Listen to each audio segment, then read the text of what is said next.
You're tuned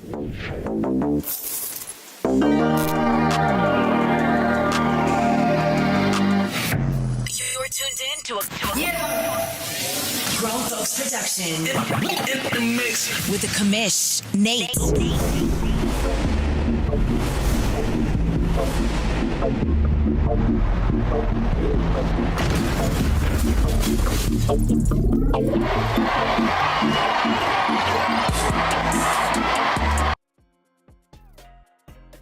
Why? I don't want you over there. Welcome to Press Pass Live. It is Draft 100. That's right. We are in season 100, which is absolutely amazing. And I cannot believe it is already season 100. It's kind of astonishing if we think about it. Hold on. Let me lower my mic here. I apologize. It is blowing people out. Get it down just a little bit. All right, that should do the trick. I think that's where we want to be. I don't know why it all of a sudden pumped itself up, but we are here ready to go, and we are going to do a little bit of a pre-draft show. I got a lot going on tonight, all right? So I've got on my TV in front of me, I've got the CFM. Of course, you see right here in front of me is all of the stream stuff. I've got my spreadsheet up with all of the draft information. Over here on my left, I've got my computer, my old computer on the AEW pay-per-view, and the iPad. I've got the Pelicans. There's a lot going on tonight. Let me just adjust that just a little bit. And we're going to try to keep up with all of it. So thank you for being here. Thank you for hanging out with me. I think tonight's going to be a lot of fun. I've been super excited about tonight. It feels like a fresh start. It's an opportunity to kind of hit the reset button and let's finish Madden 22 strong. This may not be the last season. It's going to be completely up to the league owners. It's going to be totally up to you guys if you want this to be the last season or not. If you're totally engaged, if you're totally plugged in and we're having a good time, we're going to play another one at least. If not, then this might be the last season, and we'll do something for those of you who want to keep playing just to keep us busy throughout this summer and then come back for Madden 23. But the hope is that you all engage. We've got a lot of new things that we've been talking about on Press Pass Live, been working on, and I'm excited. The new FPR system, the way that we're going to do that, hopefully that lightens the load just a little bit. Hopefully it allows people to create some content on kind of your own. We're putting in the new procrastination. It's not the exam. You know what I'm talking about. It is, you get to guess what you think is going to happen in the OMFL Bowl. And we've got, of course, all the normal things that we do. And we're also playing with some settings. I don't have a decision made, but I will hopefully make one here really, really soon. So thank you for hanging out with me tonight. Thank you for being in here.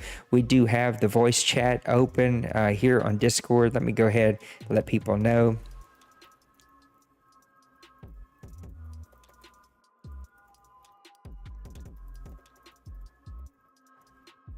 We got YouTube going. We got music going. It's just a lot going on tonight. So hopefully tonight's going to be a good night and everybody really enjoys everything that we've got here. Thank you to our friends over at Evolve for this cool little thing here. They helped us make that. They didn't help us. They made it for me. I was working on the graphic today, and he liked the really cool graphic, and so he made us this really cool loop that we're going to play throughout the draft. But I think right now we're going to kind of turn our attention to some of the other things that we've got coming up. We could not do a pause draft, and so it gives us an opportunity just to kind of stop and look at the possibilities that are going to happen in the draft and some team needs and who do we think is going to take who. So it should be a ton of fun. I'm glad that you guys are here hanging out with me, and I can't wait to see exactly how this is going to go. So here's what we're going to do. Let's get over here. Bam. That is not what I want. We're going to have to move that. Give me just a second. Where's that at? We've got my guy Priest already in chat, blowing it up. I appreciate you, Priest. I'm trying to figure out, hold on. I gotta I got everything so small, it's almost impossible to see what I need. Oh, I know what the problem is. You got to come over here. This was fixed. Somehow it got unfixed, which happens, right? Can we make it a little bit bigger? That's what she said. There we go. All right, we got that up and rolling and fixed. Let's get the game working. I don't understand why our game's not working. Where are we at, game? Here we go. There we go. Let's do that real quick. That is not what we want, but it's going to allow us to do that.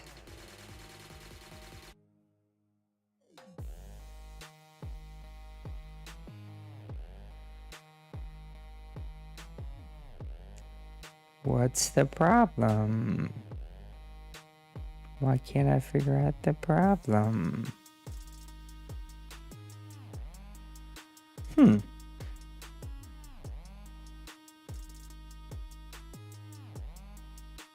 Now I can't figure out the problem. Because everything should be working A-okay. And I really don't want to have to shut it down and bring it back. So we're going to try not to do that. What if we did this? Okay, and at least that came up. And now this should come up.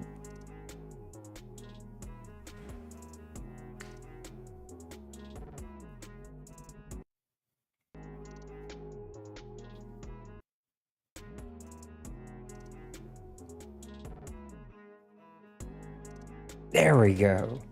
There. I don't know what happened. Had to unplug it and reset it. It happens. But thank you guys again for hanging out with me tonight. You see the chat is up. I'm going to try to read the chat as much as I possibly can, but it can be pretty difficult to try to read the chat and do everything. So here's the latest mock draft. They've got the Bills taking wide receiver Britton Tate. They got the Baltimore Ravens taking Marquell Edens. What time do we have here? We got 12 more minutes. We got right outside linebacker Zach Whitlock going to the LA Rams. Left tackle Perry Phillips going over to the Green Bay Packers. Quarterback Steve Hutchinson, or Hutchstein going to the Las Vegas Raiders. We got Jamal Ross, a right outside linebacker, going over to the Philadelphia Eagles. Carson Freeman, right guard, going to the Washington football team. Devontae Stallings, left end, going over to the Houston Texans.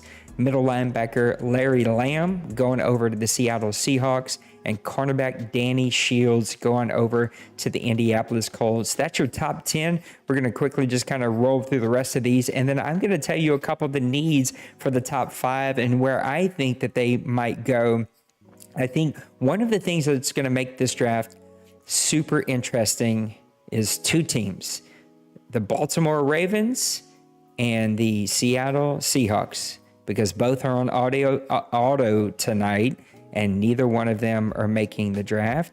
And when you don't make the draft, well, that makes everything super interesting because there's no telling what the computer is going to do for you. So right now, we've got the Bills, Ravens, Rams, Packers, and Raiders. Those are going to be your top 5. You've seen the graphic that we put out today. Now, that was not my mock draft. We were just trying to put out a really cool graphic. So I hope that you liked it. If you did, go give us like a like on Twitter. Go give us some thumbs up, all that fun stuff. That'll be a ton of fun. What's up, Brian? Brian, I figured it out. I ripped out the old MacBook. It's got the AEW pay-per-view on my left. I got the Pelicans on the iPad. I got the spreadsheet right here in front of me. The stream's rolling. We got everything on the TV. Brian, we're trying to do it all, big fella. So I appreciate you popping in here in between the AEW. It has been a great show. If you don't like wrestling, you need to check out AEW because I think it might ignite your passion for wrestling. It has been a heck of a show, and we're only 2 matches in or 1 match in, something like that. So right now, Let's try not to choke on everything. But right now, here's who I've got. Let's go. Let's do this. Let's move cameras. We're going to hop around tonight. Yeah, I know you don't need a left tackle, but the computer thinks that you need a left tackle. Here are the team needs, according to Madden, that we have in the league. So right now we got the Bills. They need a center, a free safety, a left guard. The Ravens need a left outside linebacker, a center, and a left guard. You're going to see a theme here of a lot of offensive lineman needs according to Madden. The Rams, they need a right end, a right tackle, and a left end. The Packers need a right guard, a tight end, and a right tackle. The Raiders need a quarterback, a right guard, and a left guard. So you're going to see Madden say that a lot. They think that a lot of teams need a lot of help around the offensive line. I don't think we're going to see that many offensive linemen go early, because here is the thing about this draft. There is a ton of skilled positions. If you need a receiver and a tight end in this draft and you hold one of the top picks, the best bet would have been to sell high, get as much as you could, bounce down to the 10 to 20 to 25 range. You're going to get a really, really good impact player at that skill position. You're going to get a lot of assets for that high first round pick, and it's going to really benefit you and your team. I don't know if a lot of teams were able to do that or not, but those are those top 5 team needs. And if you look at receiver, Britton Tate, I mean, this guy's going to be a superstar from day one in this league. He ran a 4.42 40, did 20 on the bench press as a wide receiver. He's coming in at 6 foot, 200 pounds. Give me that dude. Like, I would take that guy on my team any day. Now, we know that Outlaw likes his receivers. I don't know that I'd take a wide receiver number 1 overall, because I think if you get one overall or 15 or 25, we've seen impact wide receivers come from other places. So Britton Tate, he's going to be an absolute superstar. Nick Richardson, he's number 2 on my list. He's a tight end out of Louisville.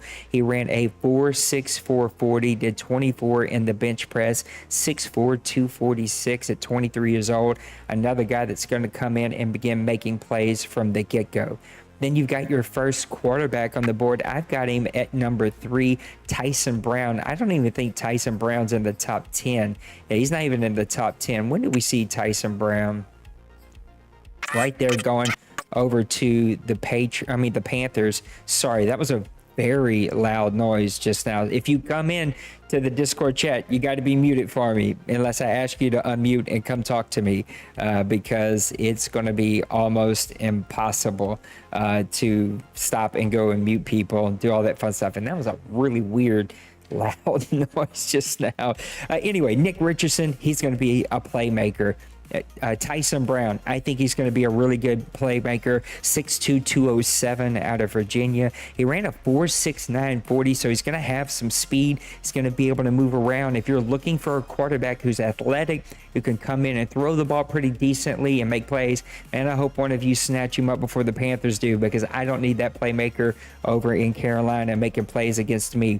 Next guy up, number 4 on my list, Eric Rush, a wide receiver out of Clemson, 5'10", 191. He is 23 years old, but he ran a 4.37 40, only 14 on the bench press. So he's going to be more of a slot guy, but this guy can run with the best of them at 5'10", I'm sorry. He's going to be kind of that prototype slot wide receiver that you like to see. I like Britton Tate better. This guy's a playmaker, and somebody like a Colin or maybe a Pittsburgh, somebody's going to get their hands on him, and they're going to be able to make a lot of plays with that guy. Coming in at number 5 on my list, we're 5 minutes away from getting started here. Adrian Espinata out of Oklahoma State, quarterback. He's 6'4", 233. He did 4.79 in the 40, 18 on the bench press. This is going to kind of be the main stats that I talk about tonight. He's more of your prototypical quarterback. Right now, Madden thinks that he's going to go 19 to the Houston Texans.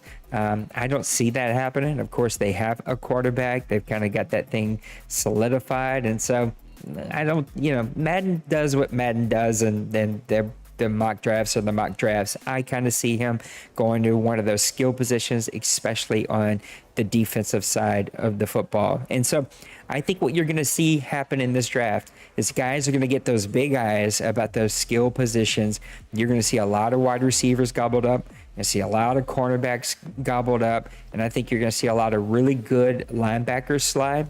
I think you're going to see a lot of good tight ends possibly go later in this draft. And I think offensive and defensive line are going to get pushed down in this draft. And that's going to lead to somebody getting some really good playmakers to start this draft off, probably in round 3, 4, 5, somewhere in there. So it should be really, really good. Guys, thank you so much for hanging out with me tonight. I can't wait to get started. We got 4 minutes to go here. Here's what I'm going to do. I'm going to take a slight break. Let me give my predictions. I'll give my mock draft of what I think is going to happen. Of course, I don't know these teams intimately, so to speak. I'm kind of going by what Madden says. I'm going to go with Beals and Outlaw to take Britton Tate. I think he's just too good of a player. We've seen Outlaw take a wide receiver early. He's already got a pretty good defense. He's done pretty well drafting defense over the past couple of seasons. He needs a playmaker, and I could see him grabbing a playmaker right there with that draft pick. It's just hitting me. You guys have to let me know. Yeah, everything should be working. Okay, I think everything is working. I see the DMs coming in already. I can just tell you right now, I can't even read the YouTube chat, much less DM. So if you guys are DMing me, you're just out of luck. I'm going to try to take a 2-minute break here before we get rolling and see if I can read some DMs. So I think Bills are going to take Britton Tate. I think the Ravens, they're just going to take the best linebacker on the board. I think that's what the computer's going to take for them. I would love to see Larry Lamb go in that pick. I think he's a really good playmaker, but Deion Barnett would probably be the pick for that team since it's going to be a CPU pick. The Rams, they're looking like they need some D-line help. I wouldn't surprise me, though, if they went with one of the quarterbacks. I'm going to go out on a limb here and think they're going to take Tyson Brown, quarterback out of Virginia, going over to the Rams. Then you got the Packers. He's going to take one of these receivers. I see him taking Eric Rush. He loves guys who can run, who can get behind the defense. I could see him taking Rush with that pick and putting a lot of speed on that team. And then the Raiders, they do have some quarterback needs. It would not surprise me if Espinata slid to them and went over to the Las Vegas Raiders. I know he and I have been trying to work out a trade for a quarterback, but unfortunately my quarterback signed a team-friendly deal. So here's what we're going to do. We're going to take a 2-minute break. I'm going to drink some water, grab my water, make sure I got everything else set up, see if I can look at DMs real quick, and then we're going to get started. So get ready for OMFL Draft 100. And this is what happens when you're thinking and trying to talk too fast, start slurring a lot of things. If you come into the Discord voice chat, please mute yourself for me. Helps me out a ton because I get all those weird noises right here in my headphones and hurts the ears. All right, let's get over here and give me about a 1-minute break and we'll be right back.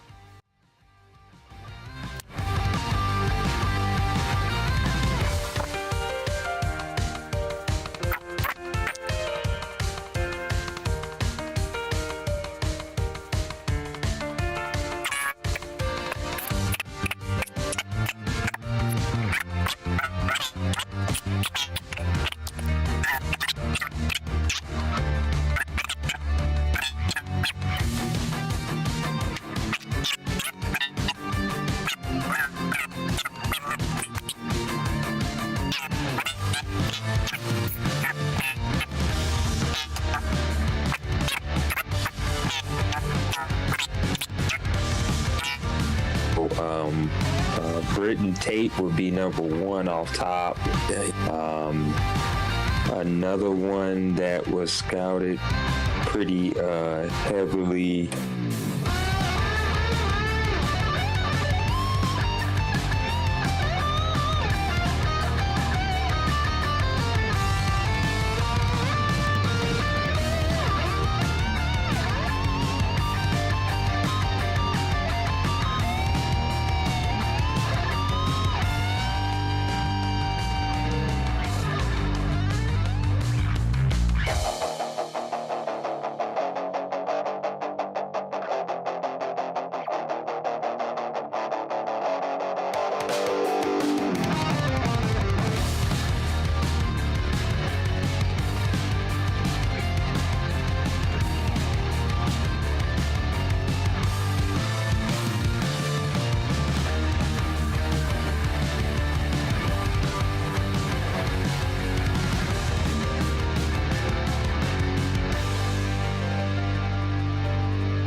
All right, everybody, welcome back. Thank you for a quick break. While I was gone, though, we were able to get our buddies who are in the Discord chat. So I think Priest is going to be hanging out with me, and the champion, the man of the hour, Mr. Brady, is also here with us. Team, we have just kicked off the draft. We've got a minute 34 left here for the Bills.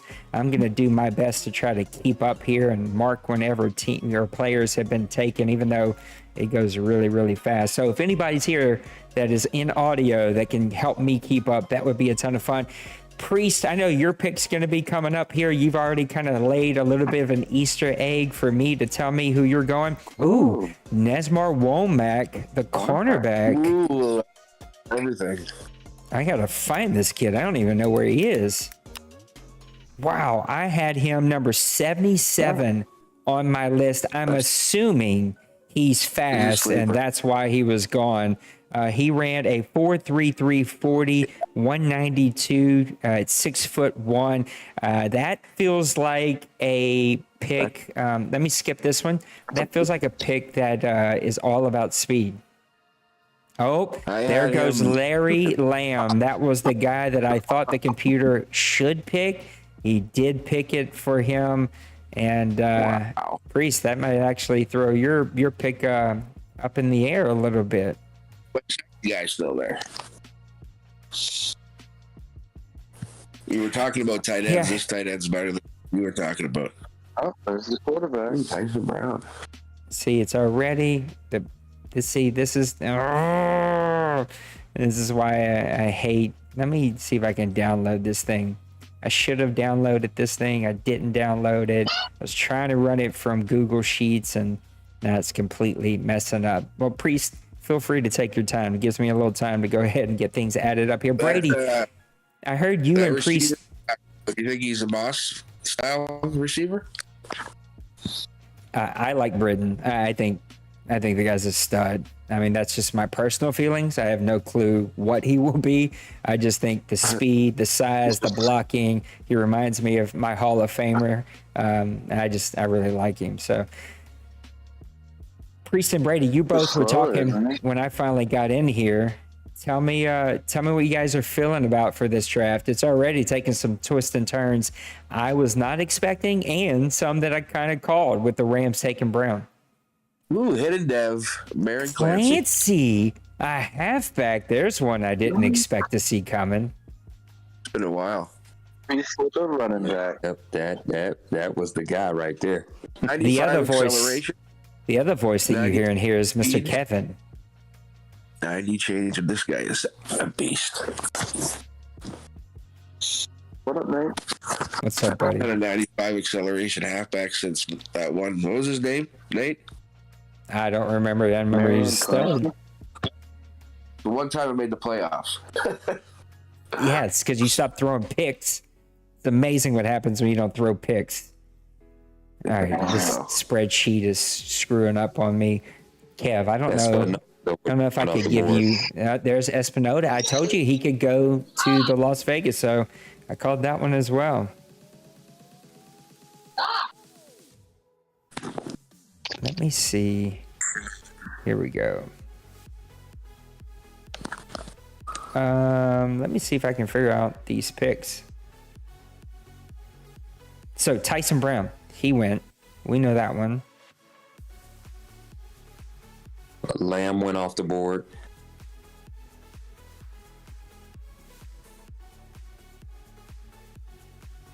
Espinosa, Brown went off the board. Oh yeah, Womack. Yes, Womack went off the board.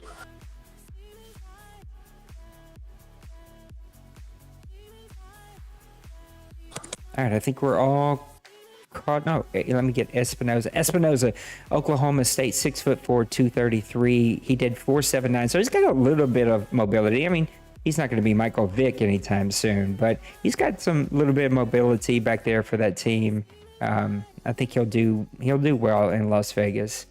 And now we got the Philadelphia Eagles up. According to Madden, this is not me, this is according to Madden, right guard, left in, left outside linebacker. I think I talked about one of these stud middle linebackers I think would go well there.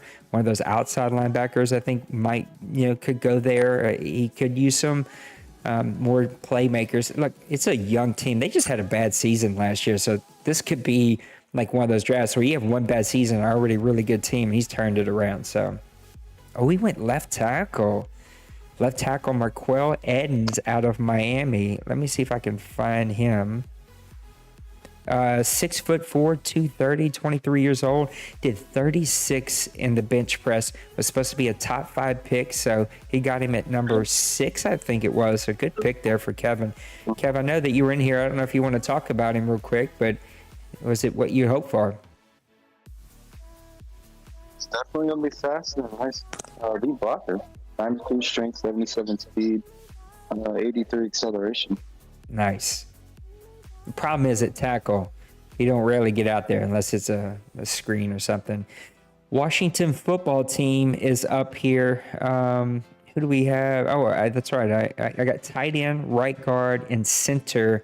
I haven't seen Cincyberg around, so hopefully he's here to make this pick. Guys, I don't know if you have time, but feel free to tell me if you see anybody that tells you to skip a pick.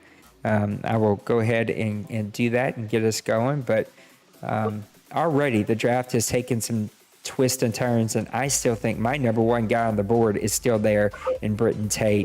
He's going to fall to somebody outside of the top 5, and they're going to get a hell of a good player. Now, the caveat to that would be, I think there's a lot of great receivers. He is not, I don't see him being head and shoulders above everybody else outside of, I do like he can block. Like, he's my kind of receiver. He's got pretty okay size at 6 foot, but he can block. And I love a receiver that can block and run and catch. And like, he's kind of that overall receiver. So there's faster receivers out there, but the problem is against Britain, there's a lot of receivers. And so it feels like teams don't feel like they have to reach. And clearly he's fallen. He's already fallen out of the top 7. Champ, talk to me here. What were your kind of thoughts as we moved into, there goes Britton Tate right there. Wide receiver going over to the Washington football team. Tell me about what you're thinking though about this whole draft. Well, I got this just in. Stats on Clancy, man. He's 5'10", 205 pounds, out of Stanford.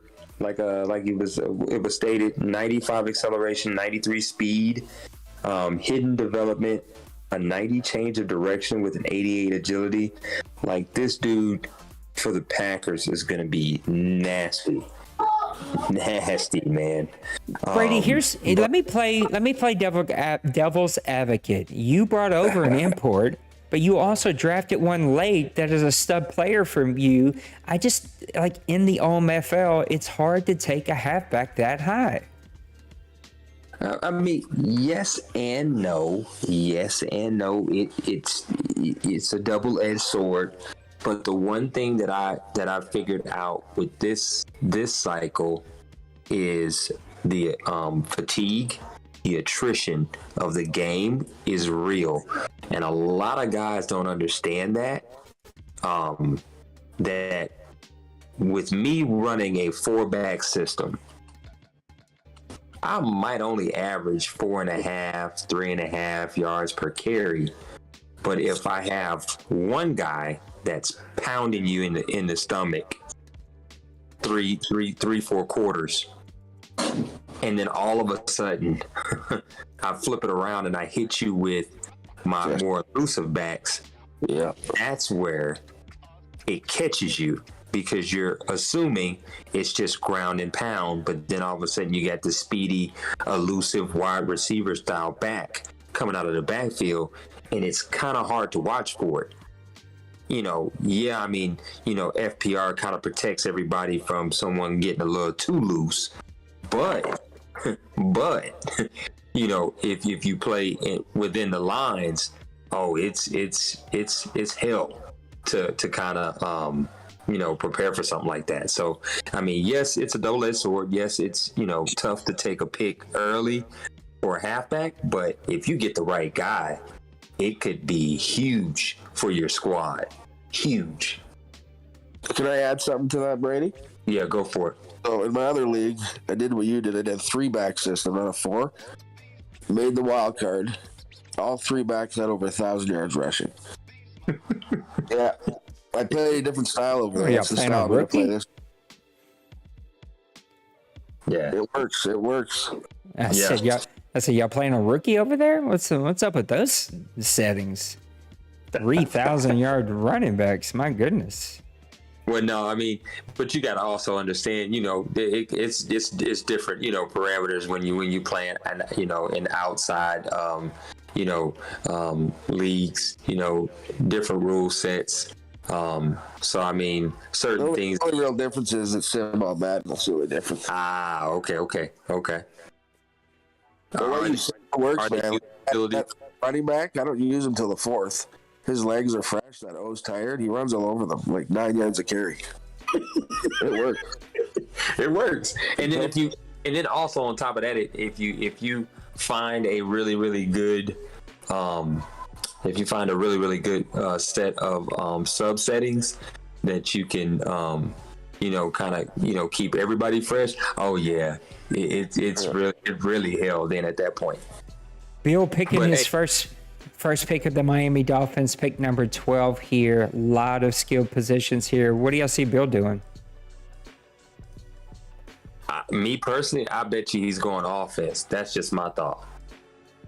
I thought Bill was a defensive guy. I can see him getting another offensive weapon. No, defense. Yeah, I could have seen him taking that left outside linebacker, and that's who he went. Deion Barrett out of Michigan State, 6'1", 228, did 4.71 in the 40 with 25 in the bench press. Was rated to go round 1 or 2, so it's going a little earlier maybe than expected, but that doesn't surprise me. He was on my board. He's a 1 talent, but then it changes to a 3. Jamie Staley, wide receiver out of Notre Dame, 4'4", 6 foot, 187. 4'4" is in the 40, only 11 in the bench press. He's going over to the Cleveland Browns, who had a really good season last year. I'm going to go ahead and let you guys take over. I am going to, maybe I should not pause the draft because I do not want to get messed up. I found his name, Nate. Remember Goody. I'm going to let you guys do your thing here. All right. I just told the guys in the chat, in the main chat, to post their picks, and maybe we can kind of rattle off what we're seeing. It looks like the Colts got a hidden development corner, Danny Shields. Looks like, if I'm looking at the image right, 5'10", 208 pounds. Accelerate 92 agility, 95 change of direction right out the gate with a 94 speed. That's dirty. Holy. Yeah. What position is that? That's corner. That's a quarterback. Danny Shields. I'm going to call for at least 14 picks. Wow. I can't believe he's 95 change of direction. 95 change of direction rookie. Wow. That's crazy. Yeah. Looks like the Markel Edens. Yeah, looks like the Eagles just posted Markel Edens. Another hidden. Yeah, he's hidden as well. 6'4", 320 out of Miami. 83 acceleration, 74 agility. Is he 23? Yeah, 23 is his age. Yes, sir. Out of 23s. Yeah. Looks like the fifth one. I went ahead and took Logan Rhodes, middle linebacker out of Miami. I wanted to take a receiver, but I talked myself out of it because there's so many really good ones. 91 speed, 81 strength. He can run. He's normal depth, but I don't care about that. He will definitely help me begin to get ready to replace some of my aging linebackers. And so I've got a really good crop of like young linebackers. I'm excited to be able to add him to the fold. Let's go, my guy, Nate. Yeah, he's a good player. I mean, I wish he wasn't normal dev, but I don't know. This Madden doesn't. I don't get too excited about that. So hopefully he'll get a star bump and we'll be just fine. So he's going to be great at middle linebacker. All his stats are. I wanted him. All right, the Denver Broncos, they're up at 16. They need quarterback, right guard, left outside linebacker. I could also see him taking a receiver. There's not a, he's got the one really good receiver, but I could see he could use a little help there. Quarterback, I think is still maybe a question over in Denver. I don't know if there's maybe Steve Hawkinson could be one that they take. I don't know. We'll see. What do you guys see Denver doing here? So Nate, there's a receiver out there, and he's really deep, and he's the fastest. I have him at 100%. Not telling you who it is, because he's mine in the second. We'll see. Yeah, it's very hard to sneak anyone past anyone around here. I'm surprised he's not gone yet. Justin Ellis, defensive tackle out of North Carolina, 6'2", 318, did 4.7 in the 40 with 34 bench press. That guy had a combine off the charts. He's going to go be in the middle there for the Denver Broncos. Now we got the Chicago Bears up. I know Duvall was in here just a little while ago. It's good to have Duvall back in the fold, back in the family. And he took over a pretty good Bears team and started to really win some games. And now he gets to put his fingerprint on this team in his first offseason. Yeah, I was happy. I love that he's in my division. So, hey, guys, just to give you a heads up, looks like Bill just went ahead and posted a photograph for Dion Barnett. Looks like 6'1", 228, 22 of age, Michigan State guy, hidden development, 89 acceleration, 88 agility, 79 change of direction, 80 jump, 82 speed, and 81 strength for a left outside linebacker going to them Dolphins. Speaking of left outside linebacker, Darrell Cobb is in here. D-A-R-R-E-L. Let's see. No, that's just messed up. That's not what I want to do. Duvall, I don't know if you're in here still. If you want to talk about your guy, Darrell Cobb, I had him ranked as my 102 player. He's going really early for me. Was ranked to go in the first or second round. I had him lower, though. Did run a 4.75 40, 27 in the bench press, which I really like from a linebacker, 6'6", 263, going over the Chicago Bears. Nice. Now, I can't say a name, but there is possibly a skill position that that has an elite 4.32 speed. Probably the same guy Priest was just talking about. He's way down the board. Yeah, but this just in.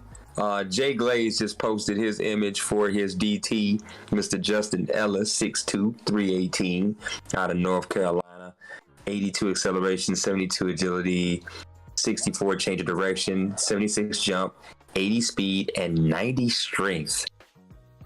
It's a good thing we don't allow user in the DT. Not with that 90 strength, ladies and gentlemen. It would get ugly in the middle. We're gonna have the best DT on the block if we do another season. Remember to get some good stuff for him. I hope we do. Yeah, I know Brady talked about it on OMFL News, but the plan is we will play another one as long as people are plugged in. Well, I'm going. Hey, we're live, right? We're live. Engaged, ladies and gentlemen. Get engaged. Brady, I got a bet for you. Uh-oh. $20 Canadian that I throw less than 25 interceptions this season. Well, I'm hoping. I'd double down on that.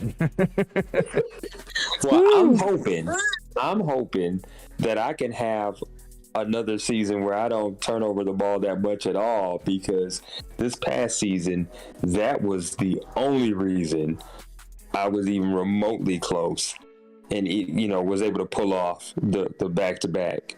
I have cut down considerably on my turnovers, especially at the quarterback position, and that was key. That was key. Listen to these combine stats real quick. Anthony Spillman, right in, that goes to Houston, ran a 4.74 40 and did 37 in the bench press. That is a monster of a human being going over to the Houston Texans. Oh, Nate, looks like Jay Glaze was asking about your, I think your guy that you took. Were you able to talk about him again, or did you lose all that information? I've got like 19 screens covering up half of my TV, so I couldn't see everything. But he's got 81 strength. He's got 91 speed. I could not see his acceleration. It doesn't show his overall, but I'm pretty happy with those two stats. Got it. Are you guys wrestling fans at all?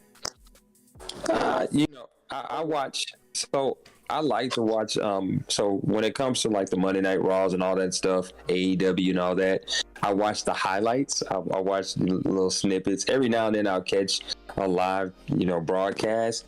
But I definitely keep up with both of them, though. I'm gonna get y'all in trouble with the wives. Jade Cargill, as much of a woman. That's a bad girl. She's all athlete, dude. I mean, she's all athlete. Yeah. Way more than I ever thought about being. That's a woman there. Justin Glover, left tackle, goes over to the Carolina Panthers. I'm seeing way more offensive line go here, so props to the OMFL, because I thought you guys were going to get just mad in love with all these skill positions, all the speed that's out there, and I thought people would gobble them up, and we've seen some of it, but not nearly on the level that I thought it was going to be. Decatur Boss Hogg, what a PSN name, with the Minnesota Vikings, his first draft, another team that started to win some games. Of course, we know what Maniac did with that team back in the past, and so he's finally getting to put his fingerprint on what this team is going to look like this season. He takes Jaden Spriggs, right outside linebacker out of Texas A&M, ran a 4.61 40 to 23 in the bench press, 5'11", 224. This kid is a really good player, off the charts at the combine.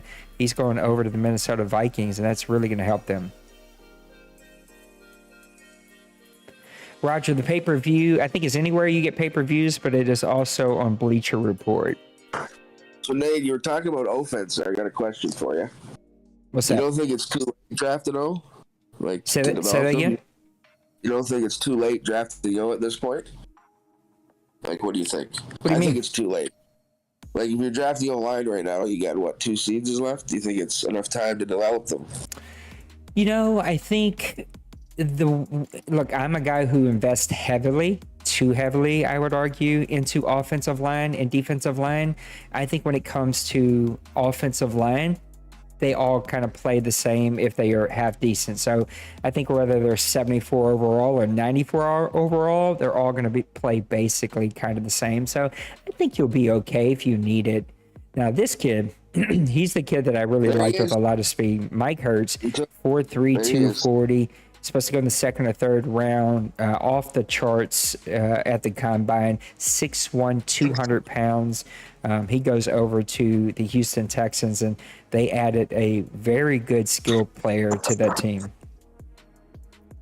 That was my receiver. Oh, I'm sad. Oh, he's not that far down the list. Well, no, but I had him in my game. top 10. Got to play my games. Uh-oh. Hey, I got another Simon image Manning, in, guys. defensive tackle from Oklahoma, goes over to Pittsburgh Steelers. 37 in the bench press, 6'6", 303. Clyde got him a really good player there. Tell me the picture you got. So, tight end, so Mr. Colin out there in the Charger country, got him a tight end, hidden dev. Looks like he's 6'6", 244 out of Georgia. 90 acceleration, 83 agility, 78 change of direction, 79 jump, 86 speed out the box. So, his strength though, he's a 68 strength though. And with the adjusted rules that we kind of went back and forth, but it looks like we're going to settle on is any player can catch 50% of your balls. That means tight ends are pretty valuable options if you choose to go that direction. He could be a really good. Now, I don't see Colin doing that because Colin loves his receivers and he's just a playmaker. Colin is a playmaker. Colin is Priest with a little bit more discipline. He's not going to throw 500 picks, but he's like Priest in the fact that he loves to wing it. He loves to spread you out and wing it. And good pick for him. He's got a really good playmaker. You said Calhoun had 68 strength. Brady? Yeah, 68 strength. Yep. But his run blocking's an A. That's weird. Oh wow. Yeah. Hey, that might be some of that bump up from that hidden dev. Yeah, Why is everybody passing up on Steve Hodgson? I know, right? I'm taking him if he falls in a second. I need a backup. I was going to take him right now. Priest has already told me he's taking a God. quarterback, which Never- doesn't that shock me nearly as much as him taking a halfback in the first round. So, hey guys, I got a couple more images just came through. Mr. Mo sent over Marquise Frey, left tackle, 6'5", 325 out of Texas. 79 acceleration, 66 agility, 68 jump, 62 speed, and 90 strength. He's got he also gave some of his grades: B in awareness, A in run block power, and B in pass block. Did you have anything on these last couple picks, Nate? I'm sorry. Jabari James just went to the Detroit Lions. He's already got a great safety. He's just adding another power back there. Out of Michigan, 6'1", 213, ran a 4.45 40, 16 in the bench press. Jabari is now going to Detroit to become a pretty powerful duo that they've got over there. So, listen, I think we talked about it just a little bit. A decision has not been made, and they're not radically different. There is a possibility we go sim mode.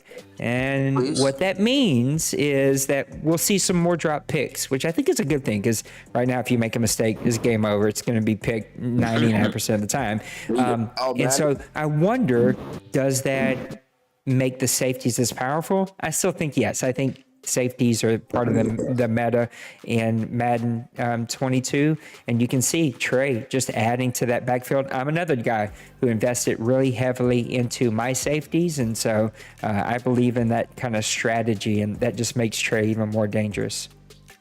Are you thinking sim all Madden, Nate? Yeah, Sim All-Pro's unplayable. I mean, this league would score 120 points a game if we went Sim All-Pro. It's too easy. And I love sim all because the receivers try to catch the ball. Yeah. So we found some stats that feel really close to what we have now, but add in all those things that we're missing through comp mode. So still playing with the idea. I don't know. We'll see. Bill Cobb's out of LSU, a strong safety, 4.45, 40, 18 in the bench press, 6'2", 221. He's going over to Indianapolis to play for the Colts, and they got him a really good player there. It'll be interesting to see what his change of direction is, because that, I think, is such a big stat for safeties. Like, can they flip their hips and go make a big play? Yes, it is. Yes, it is. Because you know, was there any multiple first teams this draft? Say that one more time. Was there any, like, did a team have like 2 or 3 firsts? Yeah, I think the Dolphins now are up with their second first. The Texans had 2 first. I think those are the 2 that really come to mind. Yeah. Up now, the Miami Dolphins. So Bill with his second first-round pick, he goes Jeremy Wise, defensive tackle out of Oregon. I've got him at 6'1", 305. Ran a 4.92 40. Did 26 in the bench press. These defensive tackles running sub 540s is absolutely crazy. These are athletic, really good defensive tackles that are going to be introduced to the league. And speaking of defensive tackle, Nate, I got an image in. It looked like it came in from Mr. Clyde himself. Talking about Mr. Simon. I don't know what this looks like because I can't see, but I called it. I think he got a hell of a good player. Yeah, so Simon Mahan looks like 6'6", 303 out of Oklahoma. 83 acceleration. Looks like a 91 strength, 75 speed. He's got, it's normal dev, but he's got 69 in agility, 65 change of direction, 67 jump. So, yeah, give me that. I mean, those stats are not all that great, but it's the core attributes that's going to jump out at you. He's got just about all A's and B's at every stat possible, but he's got A's at awareness and tackle, and he's got B's at play rec, power move, block shed, hit power, and impact block. Yeah. Good luck with that, whoever's got to play them bad boys. And then I was gonna say Combs image came through. It looks like he's a 6'2". Wow.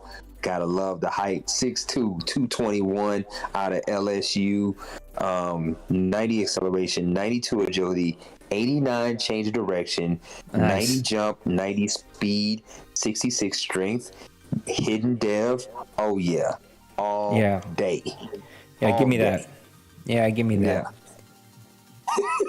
Darian Anthony, middle linebacker out of North Carolina, 6'1", 226, ran a 4.5, 440, did 23 on the bench press. So we've seen different defensive tackles do less than that. So a really good player going over, I forget exactly what team now. Okay, we just ran through a bunch of picks. I don't know if anybody can help me find out who we just ran through, but Juwan Tomlinson goes over to the Chicago Bears out of Southern Miss, 5'11", 199, ran a 4.6, 440, did 11 in the bench press, and I miss the pick before that. Now we're off to the second round with Outlaw.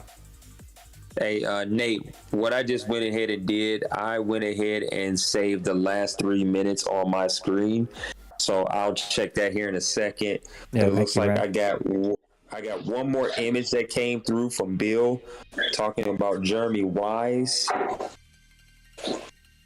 But if you got something on this pick right here, Miles Wayne, right tackle. Miles Wayne, right tackle out of Miami, 6'5", 327, did 31 in the bench press. Kudos to Outlaw for staying true to what his team needs. Speaking of tackles, I got defensive tackle Jeremy Wise out of Oregon, 6'1", 305 pounds, hidden dev. He's coming packed with 86 acceleration, 67 agility. His change of direction, not worth talking about, but he's got an 83 jump, 76 speed. Oh, team. The computer just took Steve Hawkinson, the guy that everybody was hoping would fall, 6'2", 231 out of Arizona State. He's going over to the Baltimore Ravens. I needed a backup, and he was it. Dang. Looks like Raheem Virgil. What you got on him there, Nate? 6'3" out of Florida, 262, 22 years old. Ran a 4.64 40 and did 29 in the bench press. He's very athletic. He's probably going to be a little raw, but if they can get him to make some plays, I think he'll be really, really good. And I don't know how many of you are basketball fans, but my Pelicans are a hell of a fun team to watch right now, and that's without our very best player. They're on a massive winning streak right now, playing a really good game. And if you're watching the AEW pay-per-view right now, we're getting possibly the match of the year with CM Punk and MJF. So if you got both of those going, go tune into that one because it'll be a fun one. We got the Packers, they're up now. Las Vegas Raiders, Philadelphia Eagles, the Washington football team, all in season 100 draft of the OMFL. Thank you so much for tuning in, being with us, hanging out. Come and hang out and chat with the guys. Do me a favor, hit the like button, close the chat, hit the like button, reopen the chat, share it out for us. All of that really helps. If you're not subscribed and you're checking this out for the first time, the Grown Folks community is a community of adult gamers, a bunch of adult gaming leagues. We play shooters, we play sports games. If you play it, we got a community of people that play it. So come hang out with us, check us out. I stream every week, multiple times a week, either Madden or some kind of shooter or one of our podcast shows. So come and hang out with the crew. And tonight we got the champ in here, Brady. We got Priest in here. I've heard Duvall in here a little bit. I've heard my guy Kevin in here a little bit. So got a whole crew of guys in here hanging out, and the chat seems to be popping. So it's a great night here in the OMFL. Right outside linebacker, Marion Grimes out of Harvard. 6'1", 221, ran a 4.62 40, only 21 in the bench press, but that's not terrible. Tell us about him, Priest. What do you look like? He's 6'1", 221, 22. He's got 91 acceleration, 81 agility, 77 change in direction, jumping 75, speed 84, strength 74. And that C on check block shedding. That's all I see. It looks like Jerry and Sheets just went off your board there, Nate. Wasn't sure if you was keeping tabs. Yep, I got him. Jerry Sheets out of Michigan, 6'3", 311, 34 in the bench press. These dudes, this size, that can run that fast, that's scary on both the offensive and defensive line. Some really good athletic big men being added to the league. Also, CM Punk, MJF. It's a horse collar match. One of the best sets up of a match that I've probably ever seen. So now we're watching a horse collar match. If you're into wrestling, you need to go check out AEW. You're missing it if not. And if you're looking for a good basketball game, turn on the Pelicans and Nuggets. They're playing a really good one. If not, just keep hanging out with us. And we're going to keep walking through the OMFL draft. Slowing down a little bit here, but that's okay. I think we're going to get through it. Zach Whitlock going over. Images, by the way. Yeah, let me get through this one. Wisconsin, 5'11", ran a 4.74 40, 22 on the bench press. He's going over to Philadelphia as they add some athletic guys to that linebacker crew. Tell me what kind of photos you got. All right, so it looks like Mr. Roger. Hope first and foremost, hopefully you healing there properly, sir. But we got Mr. Oscar Sessions, hidden dev, 5'11", 202, out of Idaho. 88 acceleration, 82 agility, 76 change of direction, 80 jumping, 89 speed, 79 strength.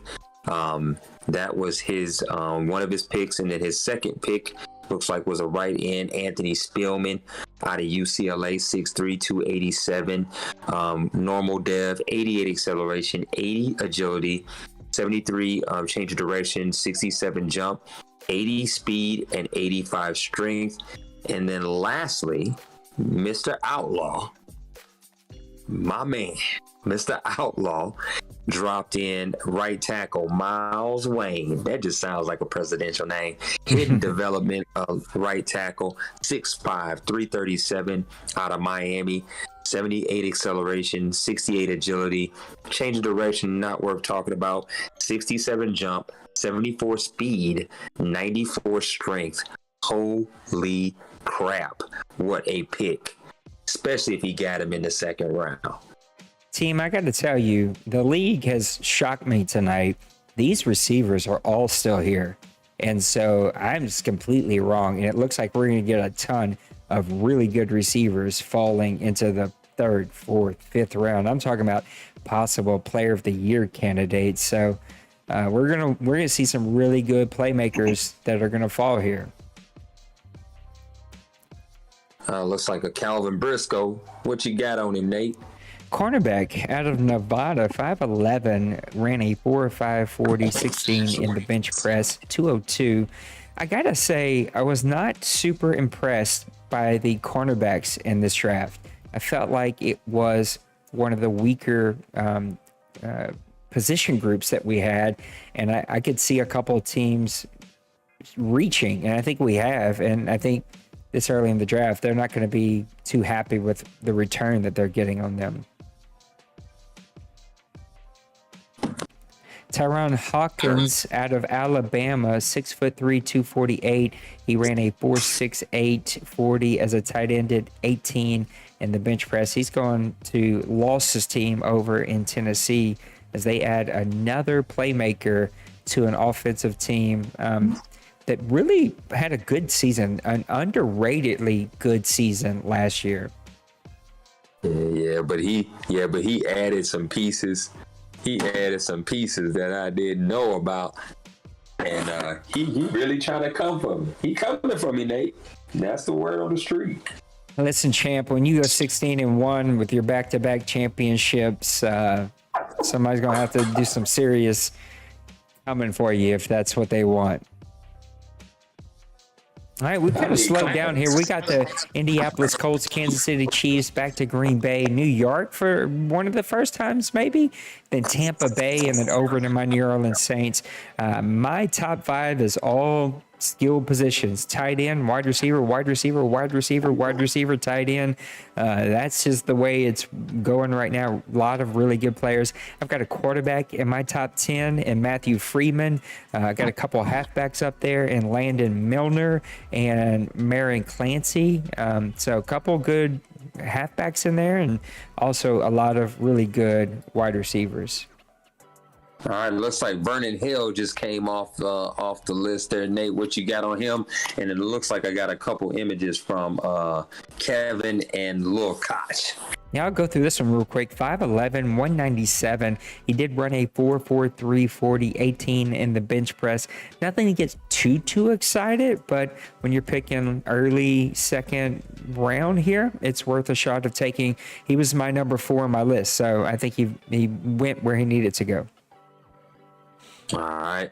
So Kevin sent over his image of Mr. Zach Whitlock, right outside linebacker, 5'11", 225, out of Wisconsin, normal dev. Looks like he's 88 acceleration, 91 agility, 81 change of direction, 82 jump, 83 speed, 76 strength. That looks like that's going to be a problem over there in Philly. And then Lil Koch just continues to add to the plethora of weapons that he's got at wide receiver. At tight end, looks like Tyron Hawkins out of Alabama. 6'3", 246, hidden dev, 21 years of age. So that's something to keep an eye on. 87 acceleration, 88 also agility. Also import. Yeah, true that. 79 change of direction, 81 jumping, 83 speed, 70 strength. Yeah, that's going to be a problem. And I'm not sure if anybody's aware of this, but this dude has Chase Gatewood. Who else he's got on this roster? Yeah, Gatewood is a hell of a good player. Like, I can't remember if he won or he was up there for Rookie of the Year. That guy is a hell of a good player. Yeah, he's over there. He's stockpiling. He's stockpiling talent. What you got on this DT, Jimmy Ruiz? Because I got a couple more images just shot through, Nate. Talk to him. 6'5", 286, did 32 in the bench press out of Alabama. Okay, and then you also have Rylan Harper just came off the board, went to the Packers. I'm not too impressed. He was 30th on my list here, but I know that Priest needs a backup. Out of Connecticut, 6'6", ran a 4.94 40, 21 in the bench press. Not that any of that matters. He's going to be a prototypical drop back pocket passer. but should be a pretty decent backup there for them. Hey, Priest, you got anything on him, man? 94 throwing power, agility 75. Let's see. It doesn't really show much. B for short accuracy. That's about it. He's got B for accuracy, but he doesn't run it. He's a quarterback. Yeah, for sure. 6'6". I love tall quarterbacks. Yeah, them Josh Allen boys. That's what we call them, the Josh Allen land. Well, it looks like Roger sent over another pick with middle linebacker Dion Levine out of Penn State, 6'1", 237, normal dev, 89 acceleration, 85 agility, 78 change of direction, 76 jumping, 90 speed for middle linebacker. Yeah, that's nice. That could be Kratis 2.0. Anyway, and then 72 strength, but then again, I don't think there's ever gonna be another Kratis. Never gonna be another Kratis.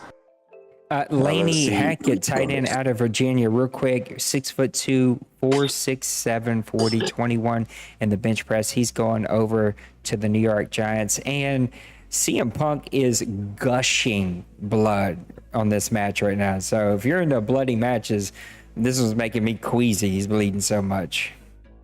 Man. And real quick, Steve just sent an image in. Mr. Vernon Hale.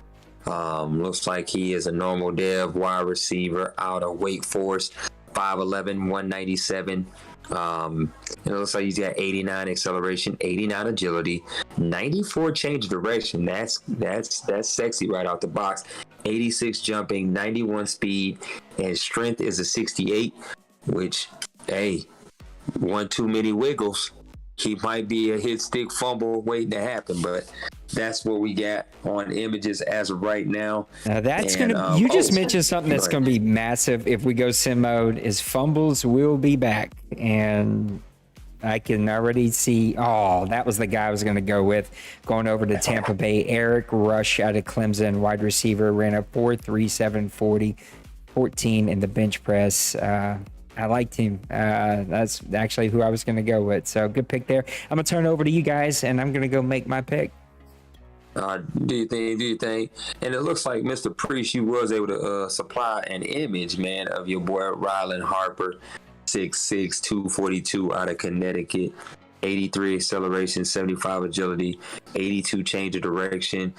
We ain't gonna read that jumping one. 73 speed, 74 strength, 94 throwing power, normal dev. Man, he might be able to do some things, but hopefully you don't have to get to that backup though. Hopefully. He's my third, so unless you take my backup. I sent you a picture of him. Yeah. I had to check that. I think I checked it out. Because I do need a backup. I'm trying to hurt all your quarterbacks so you can get to the third quarterback, man.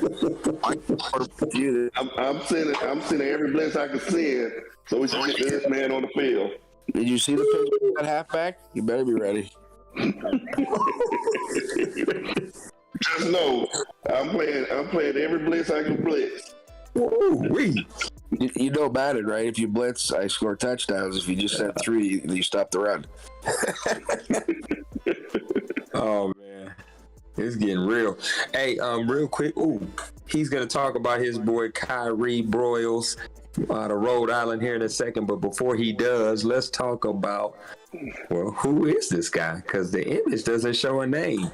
Looks like Twink just sent over a phantom named. Oh, player. that was the Rush. It's got to be the wide receiver Rush. Okay, so Rush, 5'10", 191 out of Clemson, normal dev, 90 acceleration, 93 agility, 86 change of direction, 83 jump, 94 speed out the box, 66 strength. So a lot of weaponry.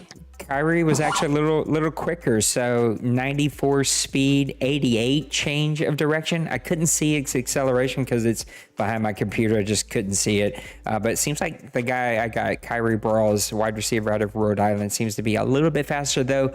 I do like Rush better because I like a bigger receiver. I know that there's some guys that love those 5'9" wide receivers, but not usually my gimmick. I like them a little bigger than that. Nice. We got the Broncos, Chicago Bears, New York Jets.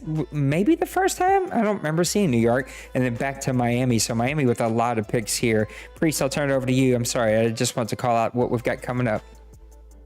Oh, I just want to know your speed on your receiver you got there. 94. 88 change of direction, which is really nice too. Second round, you can't be that. No. I mean, look, he'll be a returner for me. If nothing else, a slot guy. I really love my rookie that I got last year. I think he could have been a rookie of the year, but he just stayed hurt like 8 games out of the season and still had 1,000 yards and 75 catches. He had an outstanding season. Marco Cannon out of Michigan was just drafted. And then Landon Milner. Yep. Yeah, those two jumped off the board real fast. Bam. Landon out of Nebraska, 5'9", 203, ran a 4.47 40, 17 on the bench press. Those quick running backs, look, I seen it in Atlanta. He drafted one that's just like so hard to defend. Brady, I know that you've got one. You get those little scat backs that they're kind of smallish in size. They can kind of hit those holes and go. They're really, really hard to defend.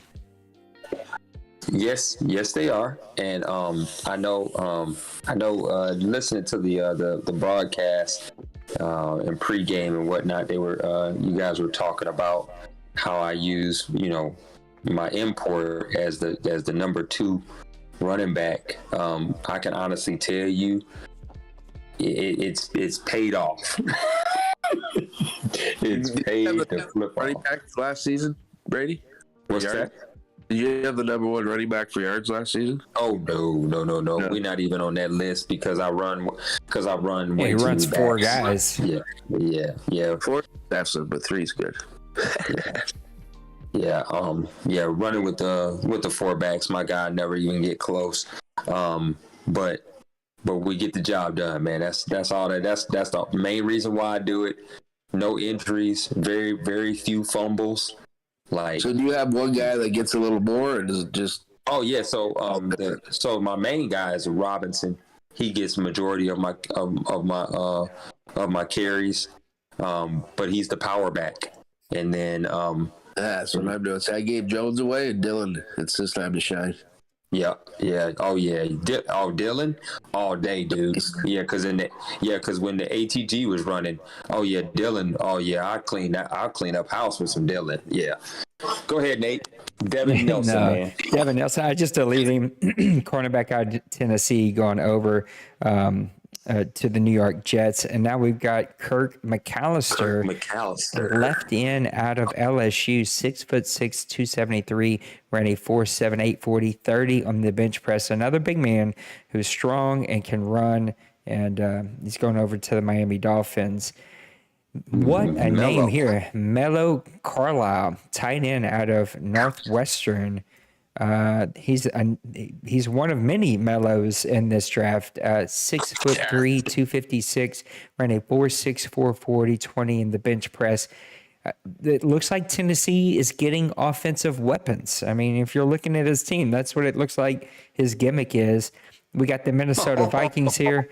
His needs are middle linebacker, free safety, and left tackle, so we can see exactly which direction he goes. And then we got Massimo and the Cleveland Browns up after that, then Raj and his Texans, and then back over to Mo and the Seahawks. I'll try to remember to skip that one. And I laugh because my 2 co-hosts here tonight, and it looks like we got a couple guys in chat. I appreciate all of you hanging out.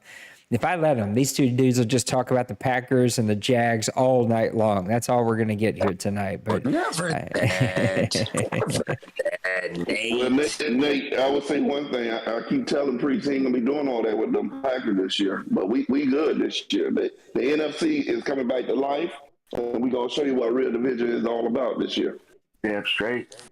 Yeah, I can't wait to see how the NFC North is going to go.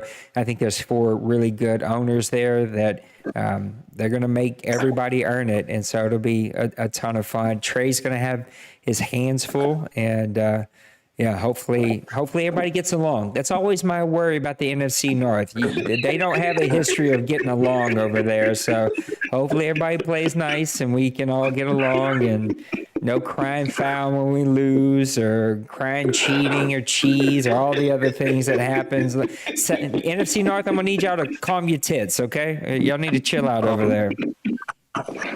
Well, hey,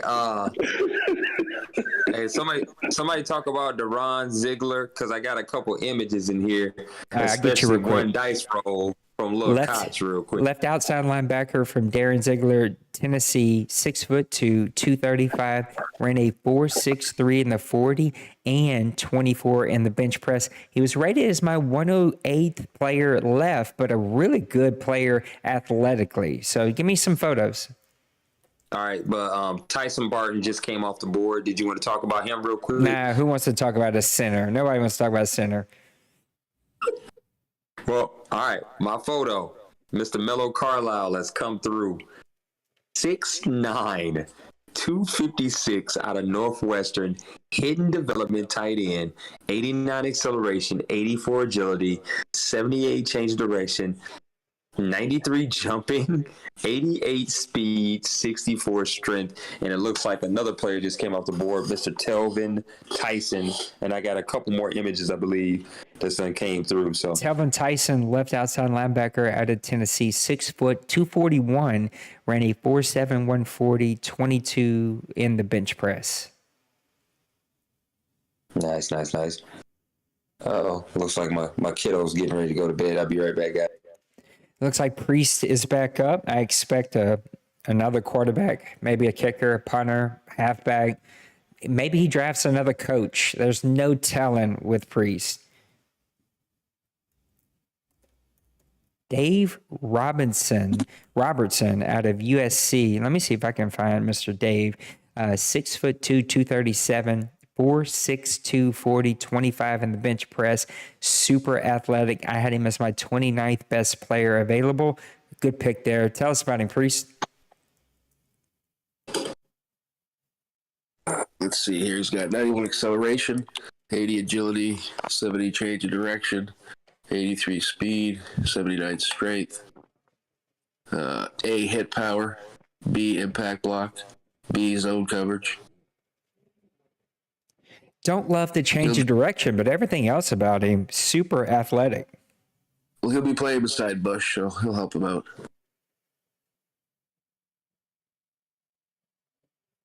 Well, we're moving right along here. The New England Patriots have lost Trey and his Lions. I don't know why I've been drawing a blank on our Colts owner. And then back to the Green Bay Packers. So a couple of second-round picks here for Priest. And then D-Wayne over for Dallas. Say that again, Priest? Yeah, yell at me for the next pick. I need one. Okay. It's probably a kicker or a punter or something like that. And then over to Kobe and his Atlanta Falcons. I may be wrong, but I think maybe his first pick that we've seen. So, sounds like baby Stella is awake and probably hungry. No telling with her. So you're probably going to hear baby Stella crying a little bit. Reggie Alexander, wide receiver out of South Carolina, 6'3", 200, ran a 4.49 40, 12 on the bench press. He's going over to New England to help Lost catch some passes over there. And now we've got Trey up. We've seen him take a really good safety a while ago, adding to an already powerhouse backfield that they've got in Detroit. So they just keep adding to the playmakers over there. And again, I think the Lions have his work cut out for him. But with that said, they've been king of the hill for quite some time. And so just like I said with our guy Brady, if the NFC North is going to come for Trey, they better come good, because Trey's been owning that division for quite some time. Man, I don't know why we're getting tweets from Stream Elements in here. Hey, man, I just, I got to talk about something. Can't sit here and just talk about my terrible Saints the whole time. Don't give nobody any ammunition. Everybody just keep doing exactly what you're doing. I'm really excited about season 100, so I can't wait till we dig into it. Give it to me. What you got? All right, man. So it looks like coming in from the Dolphins, we got Kirk McAllister, left end, hidden dev, 6'6", 273 out of LSU. LSU, Yeah, 80 acceleration, 82 agility, 79 jumping, 77 speed, 83 strength with a 69 change of direction. That was what Bill sent over. Then we got a couple gifts. We looks like we got a gift purge going on from Bill.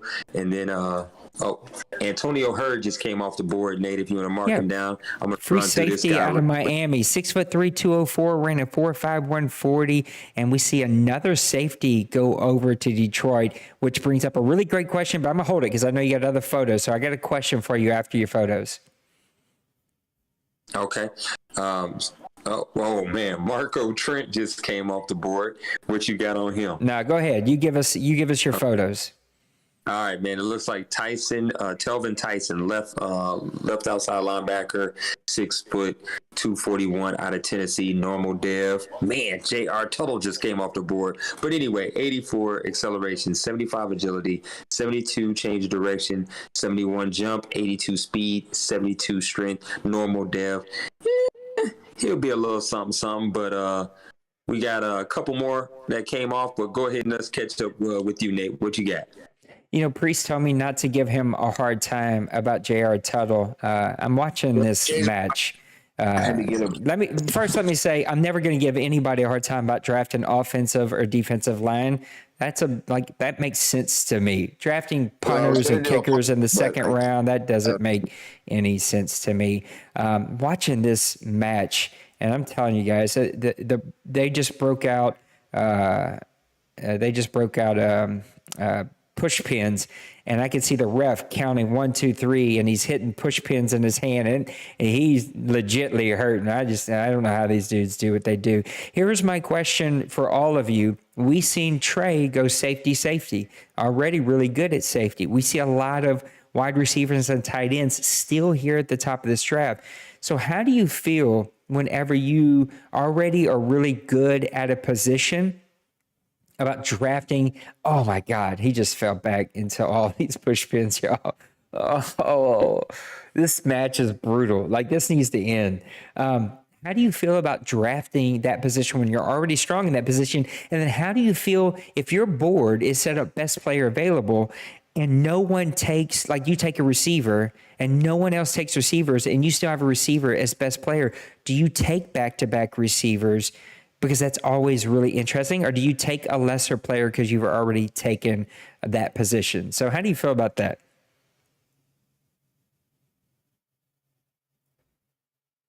Y'all ain't shut up all night. I ask a question and y'all go radio silence. What the heck? I'm trying to make my pick. I'll be there shortly. Okay. Oh, yeah. Night, Priest. Talk to me. Oh, sorry. I was grabbing some water. No, you're good. Figures. I ask a question, everybody disappears. What was the question again? If you're already strong at a position, but that position is at the top of your draft board because that's the best players, how do you feel about drafting that position? And then if you draft that position, but no one else does, and the best player according to your board is that position still for your next couple picks, do you keep picking that position or do you pick a lesser player at a different position? Oh, definitely pick him. So like right now, my board has been very wide receiver, tight end heavy, and no one is really taking a ton of wide receivers and tight ends. So do you just keep drafting them if they're your best players and there's no one close? If you have your starters already, sure, because then you can trade bait them next season. Yeah. It's always interesting to me to see how guys think about it. All right, Brady's up for the Jaguars. I've got left guard, center, and left tackle, and there we go. He takes left tackle Curran out of USF. Tell us about him, Brady. No. So, Rylan Curran, 6'5", 315 out of USF. Hidden dev, 82 acceleration, 74 agility, 60 change of direction, 79 jumping, 68 speed, 85 strength right out the box. And with my staff points, I may take a peek underneath the current and see what that hidden dev is already listed. So that's gonna be an interesting one. So we'll see. Did you hear my question about positions? I think I did. But we So if you have a position on your team that's you're good at, but your best players on your draft board are that position, how do you feel about drafting that position? And then if that position group is heavy that draft and they're still there on the next pick, do you keep picking if they're your best players on your board? No, it's one thing it's one thing. Well, for just for me speaking for myself, it's one thing to kind of dabble the first time, but the second time around, I'll pick something else, just to build depth somewhere else. Like right now, defensively, we might not have the speed that I want, the additional speed that I want, but when it comes to like my safeties, my corners, man, we good. We okay. But I mean, if there was like a stud corner that was still there on the board, hell yeah, I'm gonna take it. Especially if his speed is right. Speed and height. Luke Wheeler, tight end, Oklahoma State, 6'2", 256, did 4.74 in the 40 and 23 in the bench press. He's going over to the Green Bay Packers, who said he needed a tight end, but it looks like he's finding some other positions to help out. Priest, tell us what the thought process is there. Well, I got two. I needed a third one to fill the roster. He's got all B's on his skills, and he's 87 acceleration, 77 strength, so we'll see what he does. So I got a couple images, but I got a question for Lil Koch. This photo with this like tall supermodel. But anyway, I got a couple photographs that I got to run through. But JD Samuel just came off the board. Nate, what you got? I was trying to figure out what you were talking about. Is that Little Koch? That's not Little Koch. That can't be Little. That can't be. I don't know. That can't be Little Koch. I better not. It might be him. It might be him. I better stop. I don't know. JD Samuel. I've seen supermodel. Yeah, either she's really tall or he real short. USC, 6'2", 203, ran a 4.5 40, 14 in the bench press. Not a ton of like extremely fast players, but probably going to be in like that 89 to 91 speed, which is fast, but not like burner 95, 96. Like not a lot of those dudes left. He's confirmed that it's not him, but I mean, if it was, I was about to say, hey, do you, man? Do you? Do you, big boy. Or sharp boy in that case. Man, that's a hell of a brutal match we just watched on the AEW pay-per-view. And my Pelicans are trying to bring it home here, up 108-99. 108-101 now, but hell of a good run that they're on right now. We've got Giovanni Freeman. Let's see what we got on Mr. Freeman. What a name, too. Giovanni Freeman out of Indiana. You know he ain't from Indiana with a name like Giovanni. He ran a 4.42 40 for a strong safety. That's really good. 19 in the bench press. Might be a little weaker than you'd want from your strong safety, but you can move him to cornerback. You could move him to free safety. I've got a safety that I actually picked up in free agency that I think would have been one or two in the cornerbacks if he would have been a cornerback, but he was a safety, so nobody picked him up. I picked him up dirt cheap, and I'm going to move him to cornerback and be done with it. So he may have picked up somebody like that here in Giovanni Freeman, but worst case, he's a backup safety, comes in like nickel dime formations and makes some plays for him.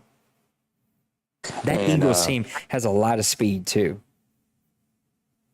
Heard that. All right, so I'm gonna get us caught up on some of these photos. Nate, looks Give like it to me. let's see.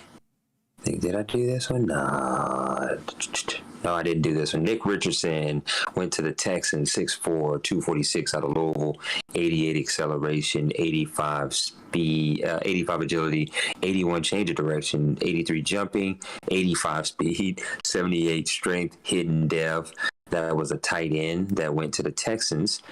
Let's get past the supermodel photograph. It looks like we already talked about Priest's guy.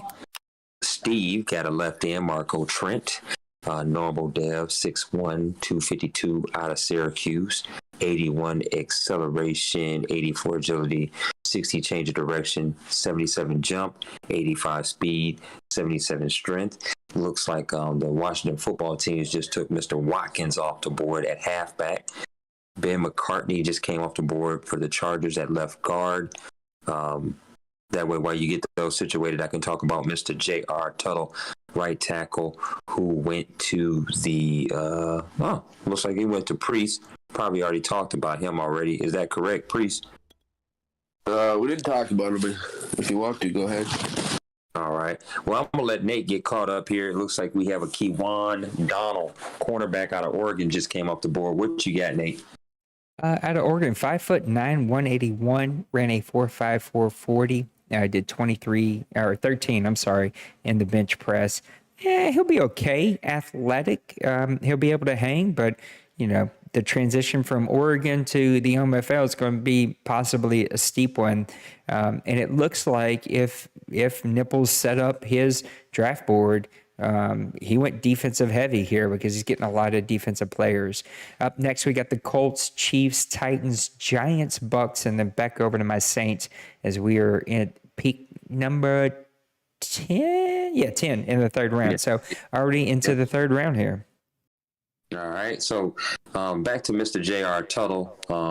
Looks like he's a right tackle, 6'5", 319 out of Florida, 81 acceleration, 73 agility, change of direction, 47, jumping 71, 69 speed, and strength of 86 for a normal dev right tackle. It looks like the runner-up in the bowl, Mr. Kobe, had Eric Sutton, cornerback, 6'3", 204 out of Bama, 93 acceleration, 88 agility, change of direction 88, jumping 90, but that speed of 89 and then that strength of 58 for a normal dev. He's only going to get minimal reps right there. Looks like Bruce Simmons just came off the board. While you work up your information on him, Nate, I'm going to run down additional information on Giovanni Freeman, safety out of Indiana, 5'11", 197, normal dev, 89 acceleration, 86 agility, 80 change of direction, 82 jumping, 91 speed. Can get down with that. Wish he was a little bit taller. Wish he was a baller. But anyway, 69 strength. Nate, what you got, fam? Bruce Simmons, center out of Florida State. The only thing that people care about centers, did 33 in the bench press, so he should be pretty strong there for the Indianapolis Colts. Up next, we got the Chiefs, who have kind of had an up and down Madden cycle, but according to Madden, the Chiefs are in need of a right guard, strong safety, or middle linebacker. So it'll be interesting to see who Luka goes with here. Next, we've got Lost and his Titans, Pepper and his Giants, Twinkie and his Bucks. Twinkie, I've said this several times on several different shows, one of the most underrated OMFL players that we have here, and just a really, really good player. And he's going to get that team turned around here really soon. All right, so it looks like he went Seth Winkler, but before you read off Winkler's what a name, huh? Oh my goodness. Let me see if I can get an image here. Let me see if I can get a better image from there it is. There we go. Ben McCartney, Chargers, hidden dev. Can't remember what was his position, Ben McCartney. He's 6'2", 315 out of Oklahoma. Has to be O-line. Gotta be O-line. I think it's O-line. Yeah. 83 acceleration, 70 agility, 55 change of direction, 68 jump, 66 speed, 87 strength. But looks like Mr. Brian Grenard. Yeah, Grenard. Defensive tackle out of Wyoming, 6'5", 316. Did 35 in the bench press. One of the slower defensive tackles, but he still ran a 5'2", 640 for a man that's 316 pounds. Give me that. I'll take that. Yeah, and then it looks like the South. It looks like the South is trying to really come at your boy hard here, because the Colts went up there and picked up Mr. Bruce Simmons out of Florida State, 6'3", 308, 76 acceleration, 72 agility, change of direction at 48, jumping at 66, speed at 75, strength at 89. That looks to be Simmons. And then Lil Koch just posted he's just posted another image here. DT Brian Grenard, 6'5", 316 out of Wyoming, 80 acceleration, 56 agility, 55 change of direction, 72 jump, 60 speed, 91 strength. And I don't know what just happened on my screen, Nate. Hopefully you keeping track. Oh yeah, I'm keeping up. Well, it's my pick, so I'm going to let y'all ramble on as I try to figure out what to do, because the plan is completely out the window right now. Shoot, who you telling? Man, me not having a first round pick made me out the window. Here we go. It looks like Massimo just posted some imagery for us. Let's see what he gave me here. Man, what position is that? What is it? What position? Center. Mr. Tyson Barton. Tyson Barton, 6'3", 319, out of South Carolina, 78 acceleration, 67 agility, 63 jumping, 67 speed, 89 strength, normal dev. He's got a couple A's, well, 3 of them actually: pass block, lead block, and pass block power. All A's with a B in stamina until he get hit. No. Let me be quiet. Oh, goodness. Oh, don't put me on the microphone. Oh, what you got brewing over there, Priest? Or Kev? What you guys got brewing over there? No, I was saying, what you guys got brewing over there on you guys' end? Everything, draft coming out all okay for you guys? Yeah, this was a hard one for me because I got all my starters. I was hoping to cite some gems. Not a bad pick there. Matthew Freeman, quarterback out of Minnesota. I just took him because all my best players were receivers, running backs, and quarterbacks. And so I was like, I need a backup. Might as well do it. 81 speed, 94 throwing power. I did not expect to see that at all. Darian Mouton, I don't know if I'm saying that right. He goes over to Denver. I don't know what I just said. I just had a stroke right here on stream. He goes over to Denver. Mix Denver and Denver up. And Darrell McDaniels, a wide receiver out of Georgia. Oh, my goodness. English. It's my second language from Cajun, so it's really hard to talk sometimes. McDaniels. Let's see what I got on Darrell McDaniels. Georgia, 5'11", 203. He ran a 4.47 40, 13 in the bench press. And another receiver going over to Chicago.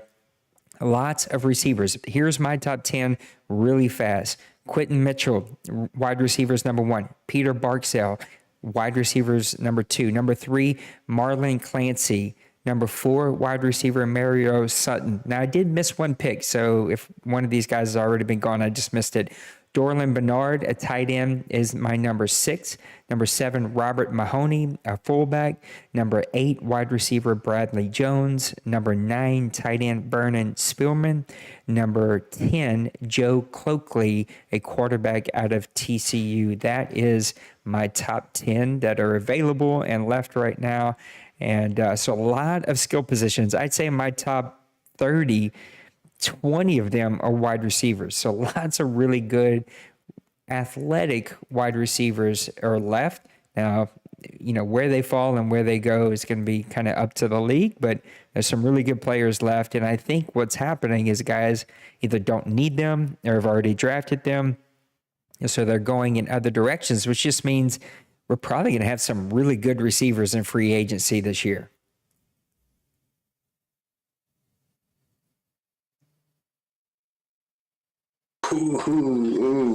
Please fall in my lap. Antonio Shields, defensive tackle out of LSU, just goes to the Jets. Dante Betty, Texas A&M, right tackle, 6'5", 307, 30 in the bench press, ran a 4.86 40 for a big man. That's crazy. That's what I want to see. I gotta see some imagery on this dude, bro. You gotta show me the small draw. What you got on Daniel? I got him at 3'10", 6'1", ran a 8.2 40, 30 in the bench press, graded out as a 58.5 in all of his skills. That's kind of a rating that we use to rate these players. Really good player going over to Carolina now. He was rated really low on my draft board, but still a really good player.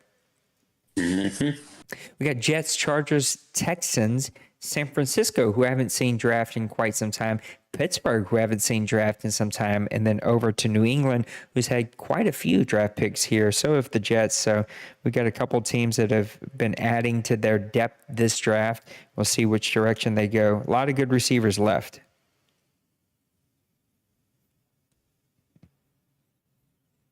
The YouTube chat has completely died, but that's okay. It looks like the Discord chat is still rolling. Remember, guys, we are in the Discord voice chat, so if you want to listen there, more than welcome, come hop in. I'll probably start taking some interviews in the fifth round, and we'll see kind of how quickly things go, but I'll take some interviews. We'll talk about your teams. We'll talk about your offseason, see how things went. So come hang out with us. Tremaine Woodyard, a halfback out of Clemson, 4.55 40, 27 in the bench press. He's 5'11", 221, so a big running back going over to the New York Jets.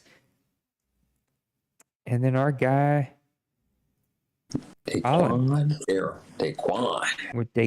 Darrell, a defensive tackle. I had him rated as my 84th best player out of Washington State, 6'5", 285, 22 on the bench press. He's 22 years old, 34 in the bench press, and ran a 4.95 40. So big boy that can still get up and run, going over to the LA Chargers. This is the year that you're going to see the Houston Texans make a turnaround. I believe it. Kenny Lockett, right guard out of Louisville, 6'5", 311, did 32 in the bench press. He was supposed to be an undrafted player, but he goes here in the third round, so maybe a bit of a reach, but athletically has the skills. Now we'll just see if he can do the rest to hang in the OMFL. It's too much going on, but Pelicans are up by 4, 134 left to go. Thunder Roasta and DMD are having a great women's match on AEW. We got a great draft going on here. Thank you so much for hanging out with me. Thank you to Priest and Brady, and I know Kevin and Duval have been in here. Thank y'all for hopping in and helping me out here tonight. Just a good night in season 100 draft of the OMFL. So lots of good stuff going on, and I appreciate you guys being here. Help me out. Hit the like button, close the chat, hit the like button, maybe even hit that share button, reopen the chat. Come chat it up with us. Tell us about your draft picks, either in Discord chat, here in YouTube chat. Post photos. I know Brady's letting us know what these photos look like. Lots of really good stuff. Shout out to our friends over at Evolve Sports who helped us make this great little video that we're playing here about who's next, which I think is going to be the tagline for all of our drafts going forward. Khalil Bush, a right end out of TCU. He's going to the San Francisco 49ers, 6'3", 267, ran a 4.68 40, did 27 in the bench press. The prototypical long, lanky defensive end that's going to be kind of a speed rusher. He's going to go try to help out San Francisco, who really rebuilt that team in the last couple of seasons. And I expect him to continue, Penguins going to continue to turn things around and have a really good season. Got Jason up with the Pittsburgh Steelers, then lost with his Patriots. Trey with his Detroit Lions. For the Steelers, just had him left tackle, quarterback, and left end were kind of the needs that they had coming into this draft. We'll see which direction he goes here. We're starting to see a lot of defensive linemen come off the board, especially guys who can get after the quarterback, which we know is so important. And I think if we do make the switch, we'll see slightly better, not tremendously better, nothing crazy. I think possibly slightly better pass rush is going to happen. And that'll probably be nice to see. So you'll see teams that are probably going to move some players around and try to get as much pass rush as they can on the field, especially on those 3rd and long situations. He goes DeAndre Carmichael, strong safety out of Southern Utah. Let me see what I can find on Carmichael. And Glenn Scott just 6'2", 202, ran a 4.6, 240. And then Scott right after that. So clearly my guy Raj had his finger on the button. Glenn Scott, there's a lot of Scotts in this draft. Halfback out of Texas A&M, 6 foot, 201, ran a 4.5, 440. So a nice big guy who can still run. And that's a nice pick there for the New England Patriots. And now we've got Trey, and then over to the Colts, Bengals, Cowboys, Falcons, and then your Jaguars as we wrap up round number 3 here. So we're moving right along. We're, an hour and a half deep as we move into OMFL Draft number 100. All right, man. What we got? 5 picks away. We got any photos being posted? Let's see if we got any new photos. Nothing new. It's gotten kind of quiet in the main chat. The chat's gotten quiet too. I guess folks are falling asleep. It's 9:30 on a Sunday. 10:30 for some of our Eastern folks. Yeah. Trey has been milking this clock like a cow all night. My goodness, Trey, are you not here, or what is the deal? There's no way he's here. Or he's waiting to the last second. I don't think he's here. All right, looks like we got another image in. So just from looking at the members' lights as far as like who's on and who's off, Minnesota's off, Washington is off, San Francisco is off, Cincinnati, Baltimore are off, and then the Jets are off. Those teams' lights are red, indicating that they might not be on the game at all. So if there's anything we can do for that. But other than that, who just came off the board, Nate? Because I have another image. Chris Graham, wide receiver out of Youngstown State, 6'1", 212, ran a 4.4, 140, 17 in the bench press. Another really good receiver. He had a great receiver that broke records this year. And so another good receiver going over to Detroit. Man, looks like Alexander Ogletree, cornerback out of North Carolina, just came off the board. While you get the stats for that, I have a image.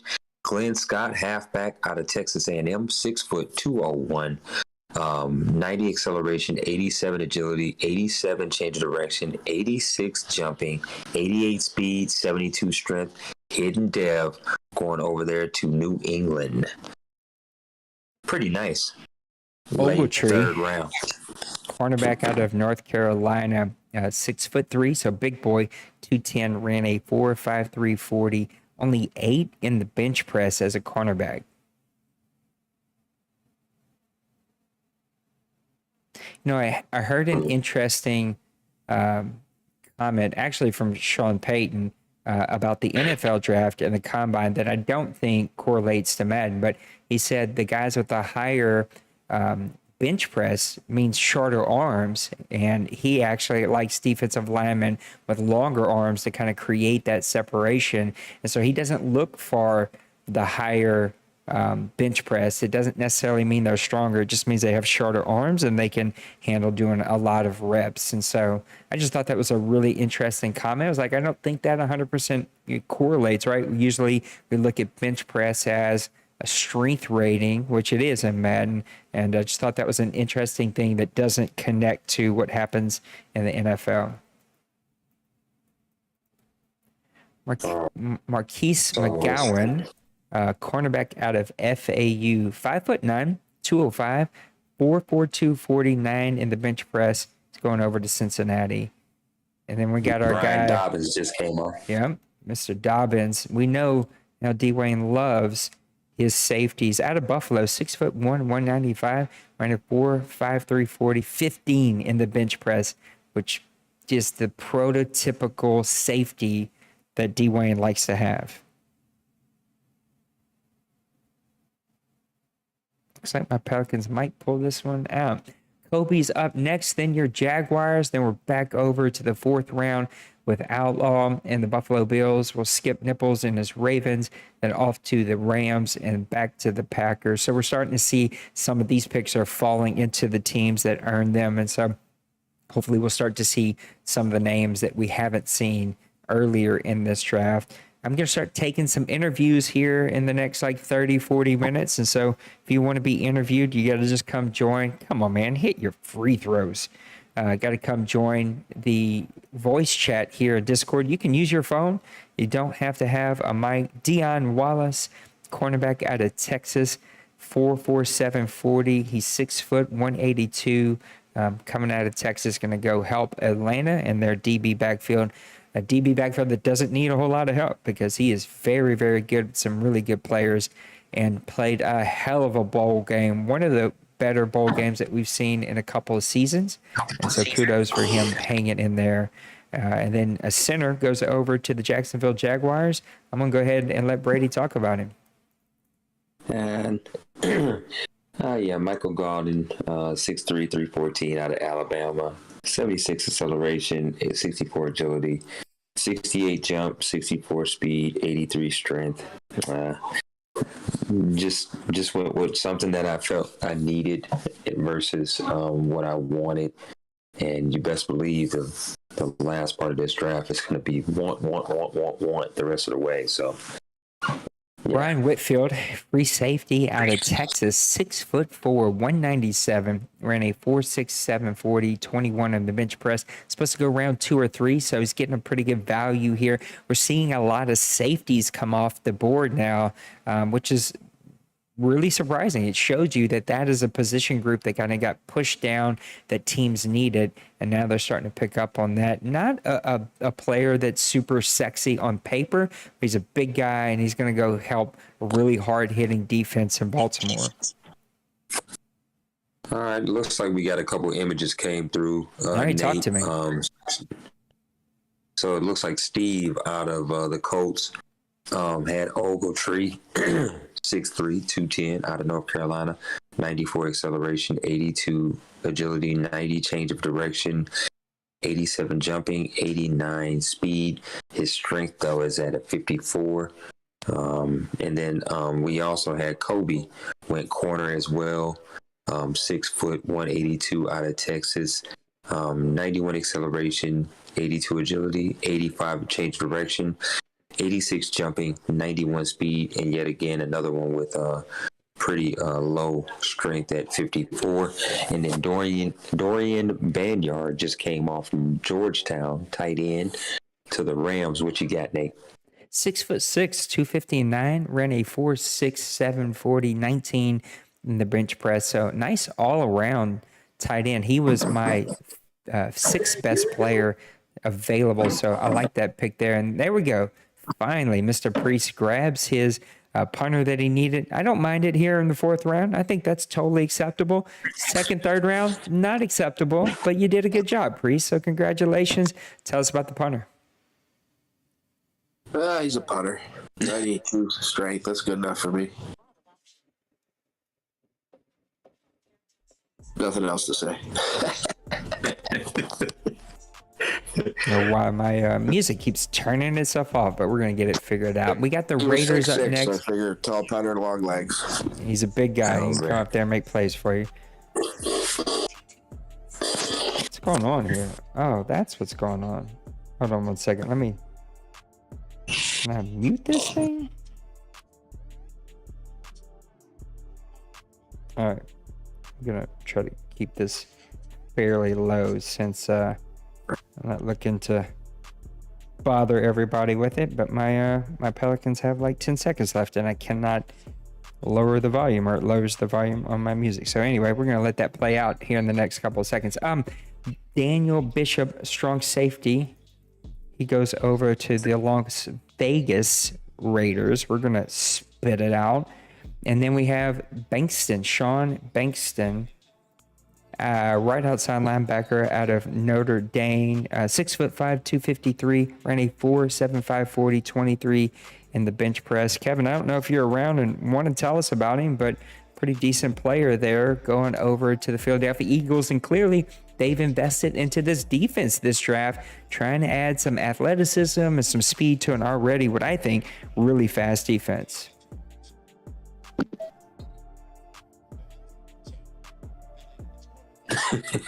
Give me some best players available in y'all's opinion, Priest and Brady. Man. I got a ton of wide receivers in my top. My top 13, I'd say all but 4 are wide receivers. My top 30, all but like 12 are wide receivers. There's some really good receivers left. The problem is they don't have that sexy thing called speed that the OMFL likes to see. Yeah, man. The only thing I'm seeing really top 10 wise, defensive end, halfback, corner. Yeah,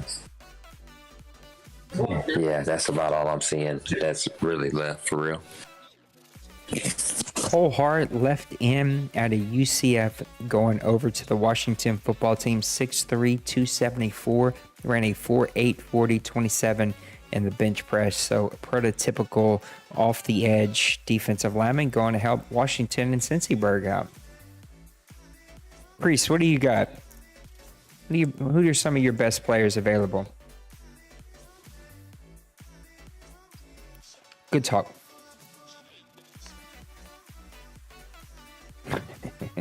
I think he was there.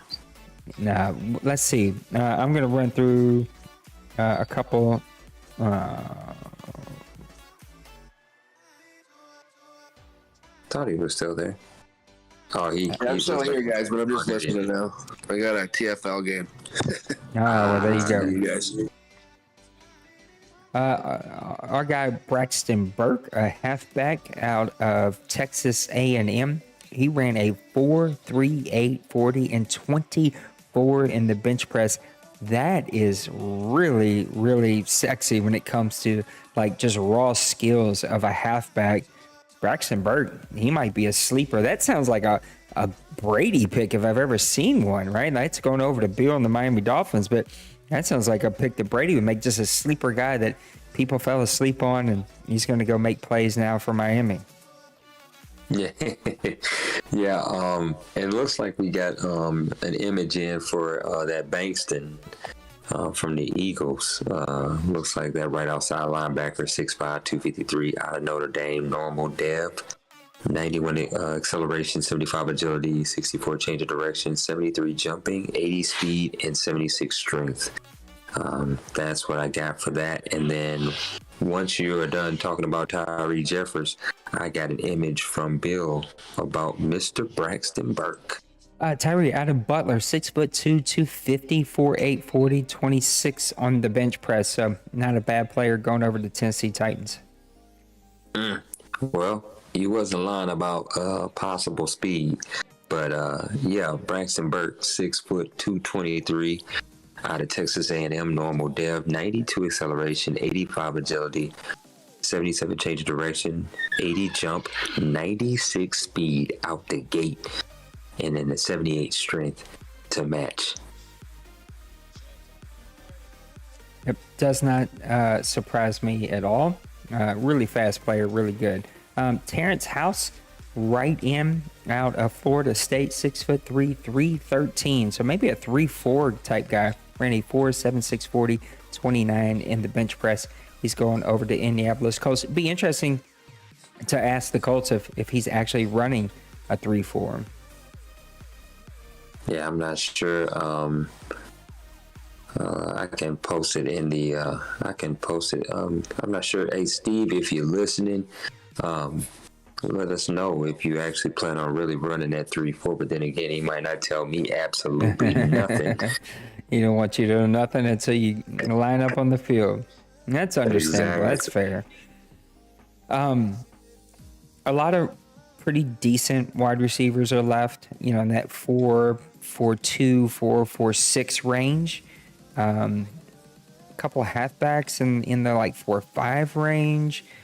I'm just trying to quickly look through some of these guys and see if anybody's really sticking out. A couple really fast tight ends, a lot of athletic tight ends, a couple athletic quarterbacks as well. Yeah.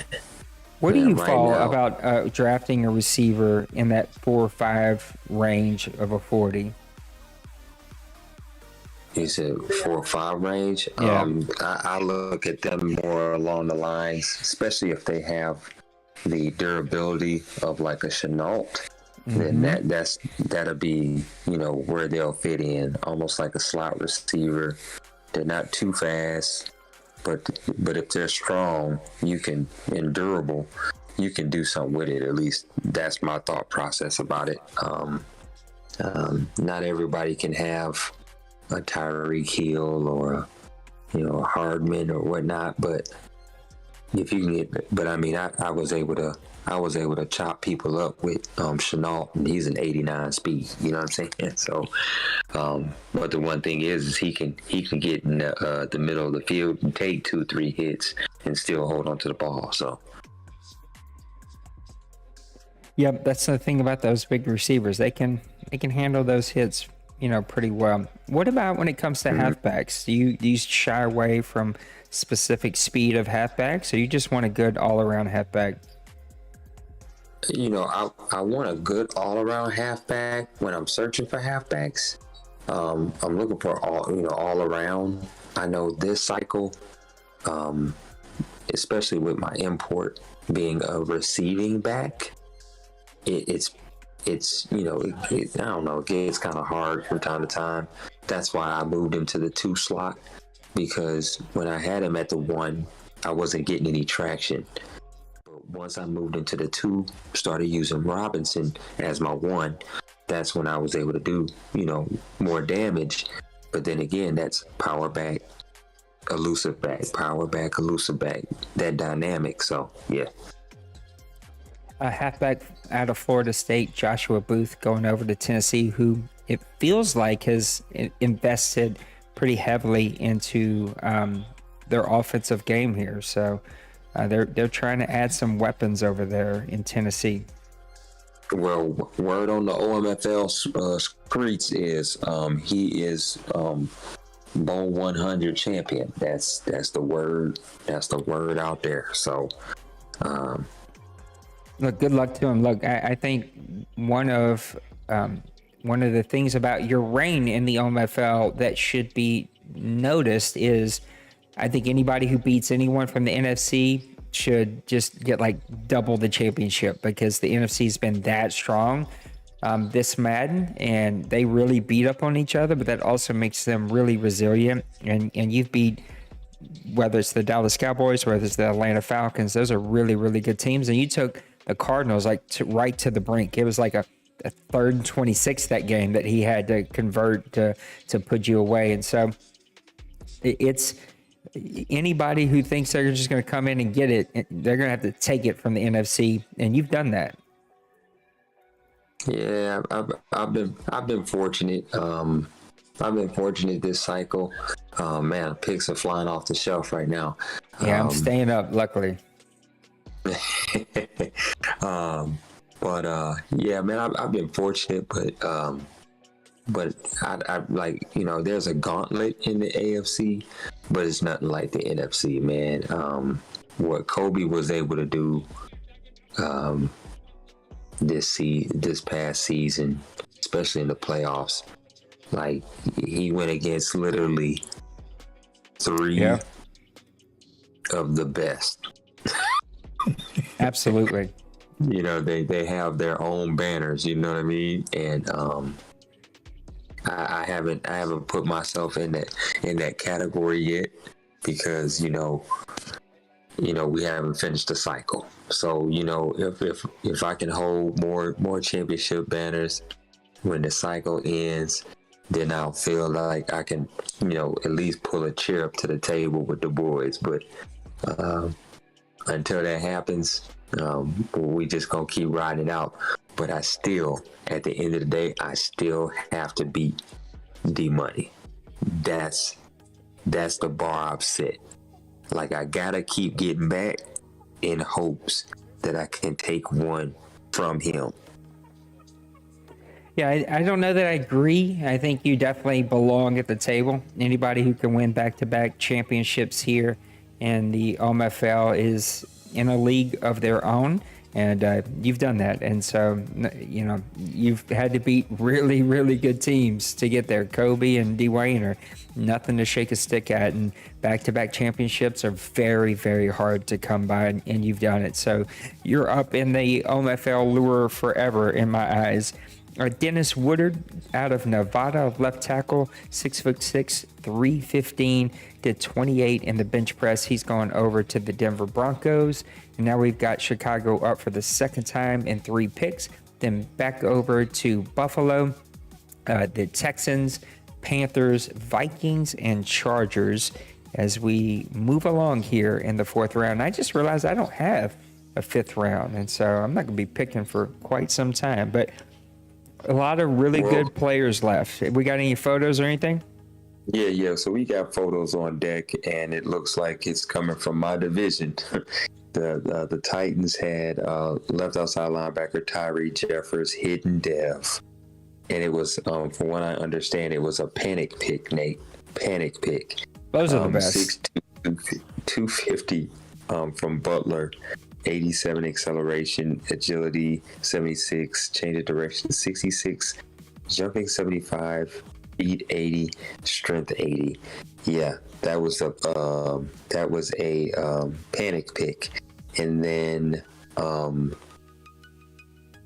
it looks like the Colts snagged right in Terrence House.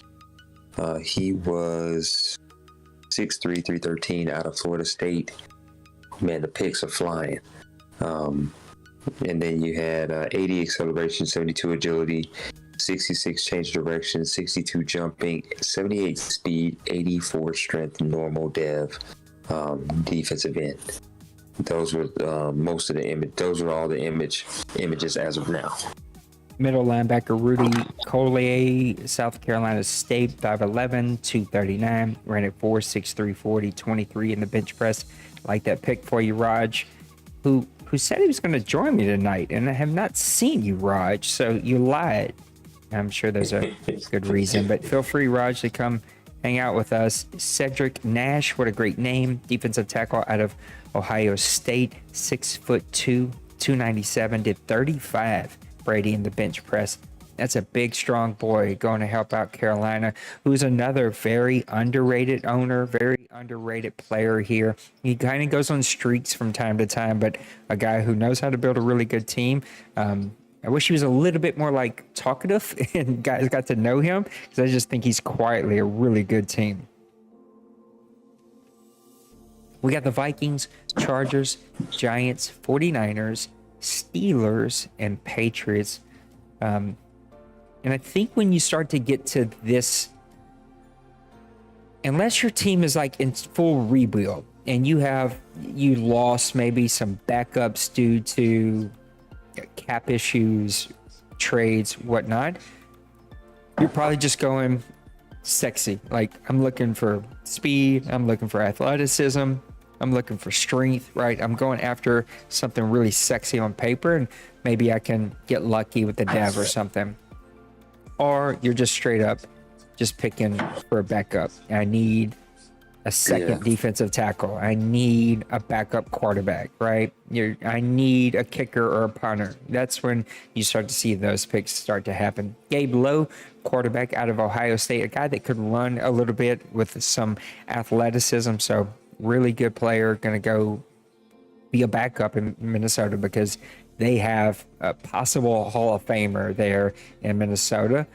Maniac may be the first guy to draft 2 Hall of Fame OMFL quarterbacks, and unless something crazy happens, I see this guy in Minnesota. I can't think of his name; it's just up in my brain, but I can see him making it into the Hall of Fame as well.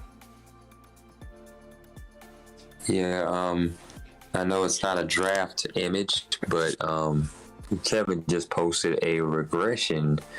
Some nonsense happened. Apparently, Marquise Johnson, outside linebacker, made the Pro Bowl and then regressed back to a star.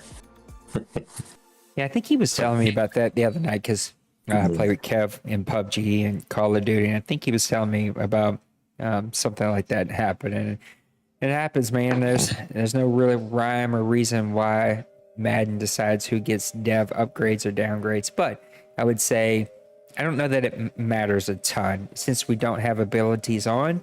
I don't know that it's making that big of a difference. You might miss out on a couple points, but nothing massive. Lloyd Bradford, middle linebacker at a USF, 4'6", 40, 19 in the bench press, 5'11", 233. I like that type of athletic, big middle linebacker. Great user middle linebacker. You can break through a lot of those blocks that are happening. So I really like that linebacker out of USF, going over to the Los Angeles Chargers. Now we're starting to enter like the slow time, almost to the 5th round here. But this is where the draft really starts to kind of bog down a little bit. So hopefully guys will get on it. We'll get through here. Yeah, I would say if Kevin, if you're still in the chat or you're still watching the draft, I would say check your staff points, because you may have, if you have enough staff points, you should be able to build up your head coach to actually stop the regression. I want to say of 1 star per season. I believe that is one of those staff points that may help him in game. Cliff Frazier. That, wouldn't it?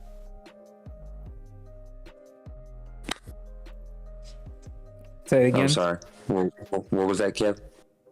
I said it'd be too late for that to fix him now, though.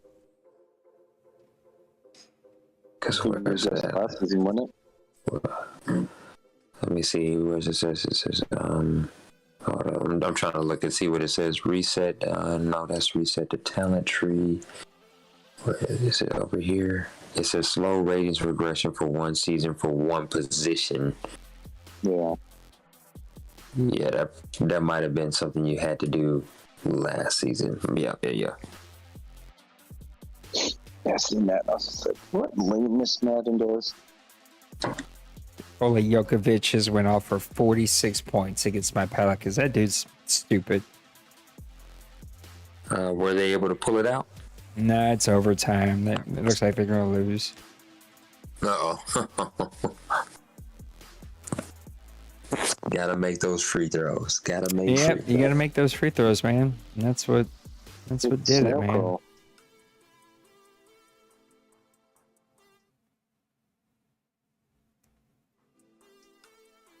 right, where are we at? Man, this thing is really bogged down. Whew. Yeah, we put the snail crawl, man. Snail speed. Eric Watkins, wide receiver out of LSU. One of my undraftable players, mainly because of the speed at receiver. 4'5", 40, only 11 in the bench press. He's 6'2", 195, so he's a big guy that can go over there, and he doesn't shy away from slower receivers. I mean, he traded for Mike Thomas last season and had a pretty good season with him, so it doesn't surprise me that he took a little bit of a slower, bigger guy. We're back over to Pittsburgh Steelers. I think we talked about them a little bit earlier. Left tackle quarterback left in. I don't see them going quarterback unless they need like a backup here, but I could see them. I know we've seen them draft a really great defensive tackle early in this draft, linebacker, halfback, maybe tight end. Those are kind of some of the ones that float to the top for me and his team. Yeah. And every match people have bled. They are bleeding all over the place. This is a bloody pay-per-view. If you're into bloody pay-per-views, this is your type of stuff right here. Yeah. I have a feeling none of these guys are around, but I really don't want to skip them because my luck, I'll skip them right as they logged in to make their pick, and then I'll get yelled at, and people will go to the WFL or the TFL or whatever other league that they're not mad at, and I just have to. I don't want to hear any of that stuff. Gary Driver, center out of Indiana, 6'1", 300, ran a 5'2", 140, did 32 in the bench press.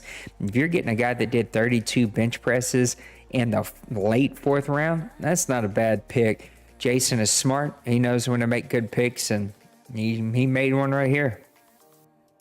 All right, so just to give you a heads up on who is showing not in game, Trey looks like so Trey is not. So here's my worry about that. I think you can turn yourself like offline on PSN and it won't show you online, but you are online, and so I'm always too scared. William Regal just showed up at AEW. Holy cow, that's cool. Does it show me green still, Brady? I just put myself as offline. Hold on. Let me see. Packers.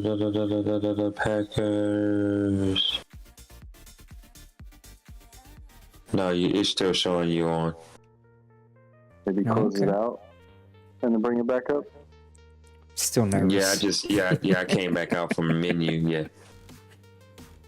It's still showing you. Lawson, what are you doing? Oh my God. So I guess if you're in the game, it shows you regardless. All right, I'm about to make an announcement. Yeah.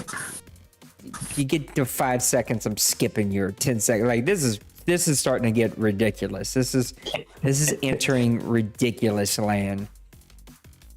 I'm also a little scared that people are watching and they're like logging in right before it's their pick.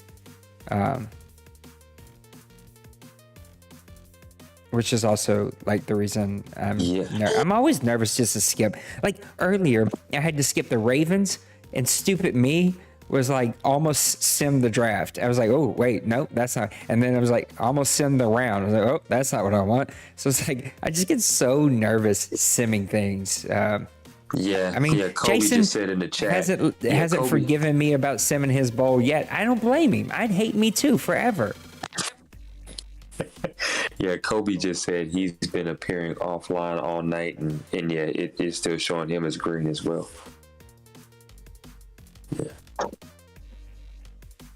right, this is starting. Let's get ridiculous. How much time is each pick? I want to say a minute and a half. Yeah. All right, I'm about to tell them at 30 seconds, 30 seconds. I'm simming because this is getting ridiculous. This is every pick now. Derek Flynn, cornerback out of Vanderbilt, going over to Detroit Lions, 4.53 40. He will probably be cut before he even shows up to take his photo. Because I know Trey.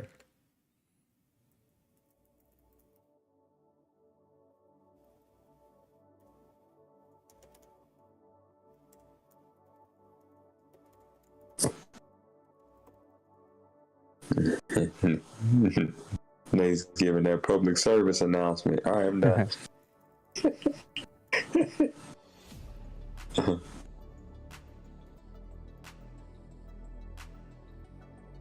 Yeah, this is starting in a ridiculous land.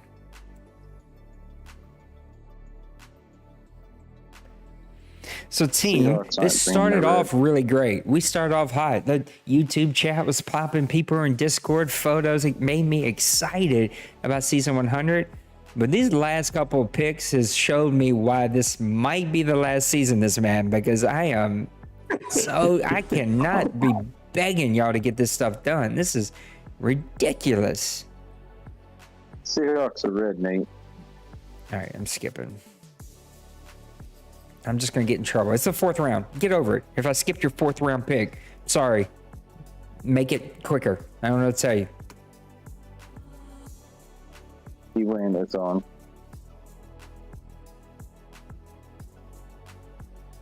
I think that was Kevin McLeod. Yeah, Kobe is on. Trevor Trey Waters. said he's out. Yeah, Trey said he's out. He can't reconnect.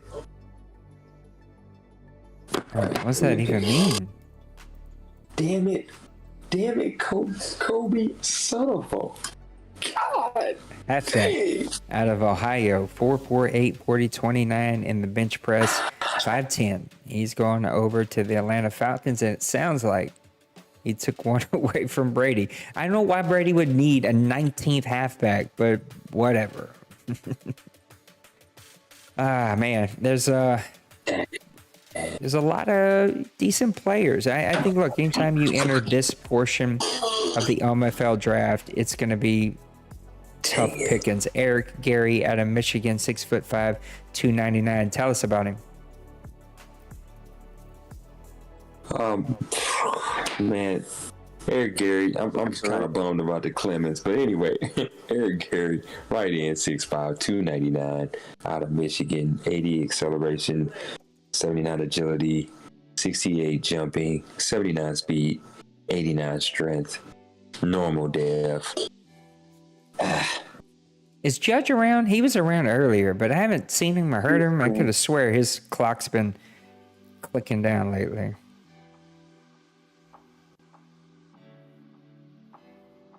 He shows green, so. All right, I'm going to trust him. Sean Mason, cornerback out of Texas, is going over to Taco Lover, Mr. Nipples himself. A team that we haven't seen live up to his potential. I know he's got some real life things that have kind of taken him away from here. Swallow that comment, Nate. Nipples knows how much I love him, and I hope that he doesn't leave here because he's a guy that I just have fondness for, and he actually joined the Grown Folks to be a part of the Grown Folks Wrestling League, and just an awesome human being, and got some real life things going on. And I think that has kept him from being able to be fully plugged in, which is why he's not here tonight. But a team that has so much potential, Brady, to give you a run for your money. I mean, we've seen him do it. We've seen him make those runs. We've seen him get in the OMFL Bowl before. But ever since he made that last one, I think, which is in 2020 or 2021, they're all kind of mixing in for me. We haven't really seen him make a big run yet. And so I'm hoping, that he plugs back in and he can make a big run. Michael Simpkins out of Temple, cornerback, ran a 4.53 40, 6 foot, 186, 22 years old. Gonna go help the Atlanta Falcons, the Los Angeles Rams. I don't know why the Atlanta Falcons popped into my head, but they did.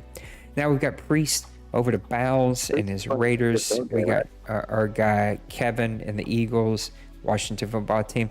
I'm guessing we can skip Priest because he's in the middle of a TFL game. I believe so. Priest, I'm skipping you. Unmute now or forever hold your peace. Skipped. Who'd I take? Darren Berg. Now, boy, you can unmute and say who I take, but you couldn't unmute and say skip me. You suck.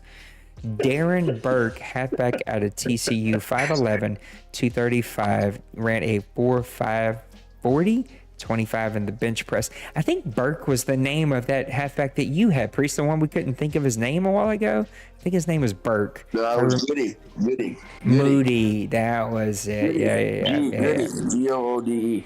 Yeah. He was good. Dwayne told me that. Yeah. He remembered. Tremaine McCullers. Let's see what we got on Mr. Tremaine.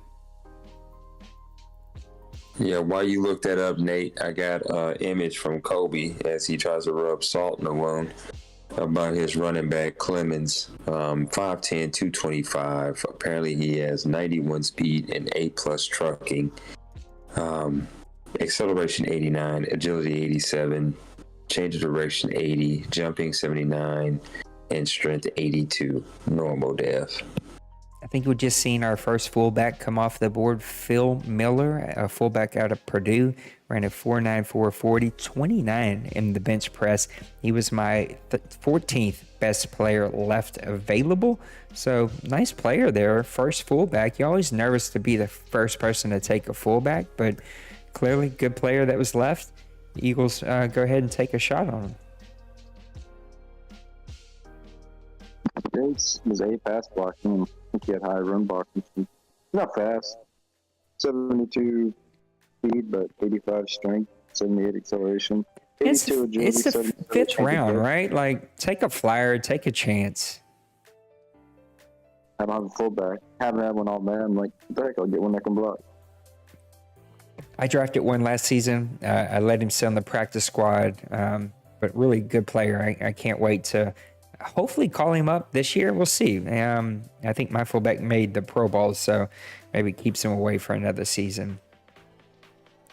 Guys, if you feel like some of these teams are not here, I got the balls. I'm going to start skipping people. Just let me know. Mr. Pope, Deacon Pope, right in, out of Clemson, 6'5", 259, so kind of light. Ran a 4.72 40, 26 in the bench press. Going to help the Washington football team get some pass rush. Now we got Raj and the Texans. Then we're going to be back over to Seattle, who I don't know if he is here or not. He was not here earlier. Y'all can tell me if he's online or not. Seahawks are red. All right. He is getting skipped. They're not online, they're red. Yeah. Bam. He takes Mike Mason, defensive tackle out of Nebraska, 6'2", 315, 4'9", 140, 30 in the bench press. In the fifth round, that's not a bad pick. I kind of like that one there for Modelli. Yeah, I got an image about that fullback, Phil Miller, 6'1", 250 out of Purdue. Normal dev. He's 78 acceleration, 82 agility, 77 change of direction, 80 jumping, 72 speed, and 85 strength. Emmy Davis, what a great name. SMU tight end, 6'6", 258. Did a 4.77 40, 23 in the bench press. I like those types of tight ends. They're big, you're strong. They're going to have plenty enough speed. Like, there's a lot of things I like about tight ends that look like that. Chiefs are red. Not on mine. All right. Kev, you're going to be going to bed soon, so let's interview you. I know you don't stay up too late. Vernon Spearman out of SMU, 259, ran a 4.71 40 going over Kansas City. Tell us about your draft so far. What were you in need of when you kind of took over the draft, and how did things go? How are things turning out? Well, I just kind of went. My first pick is always had the sixth pick, just went kind of best player overall. That left tackle, not the sexiest pick, but I mean, dude was a beast, all A blocking, all elite. You know, the grading thing. It was hard not to pass on. Second round, I mean, I just took depth after that. Tried to get some coverage linebackers. I don't have any linebackers that are like really good at coverage. They're all fast, but they're really good in coverage. And I took a couple big hitting safeties and then this fullback. Is Pepper around? Do you guys know? It's pretty late for him.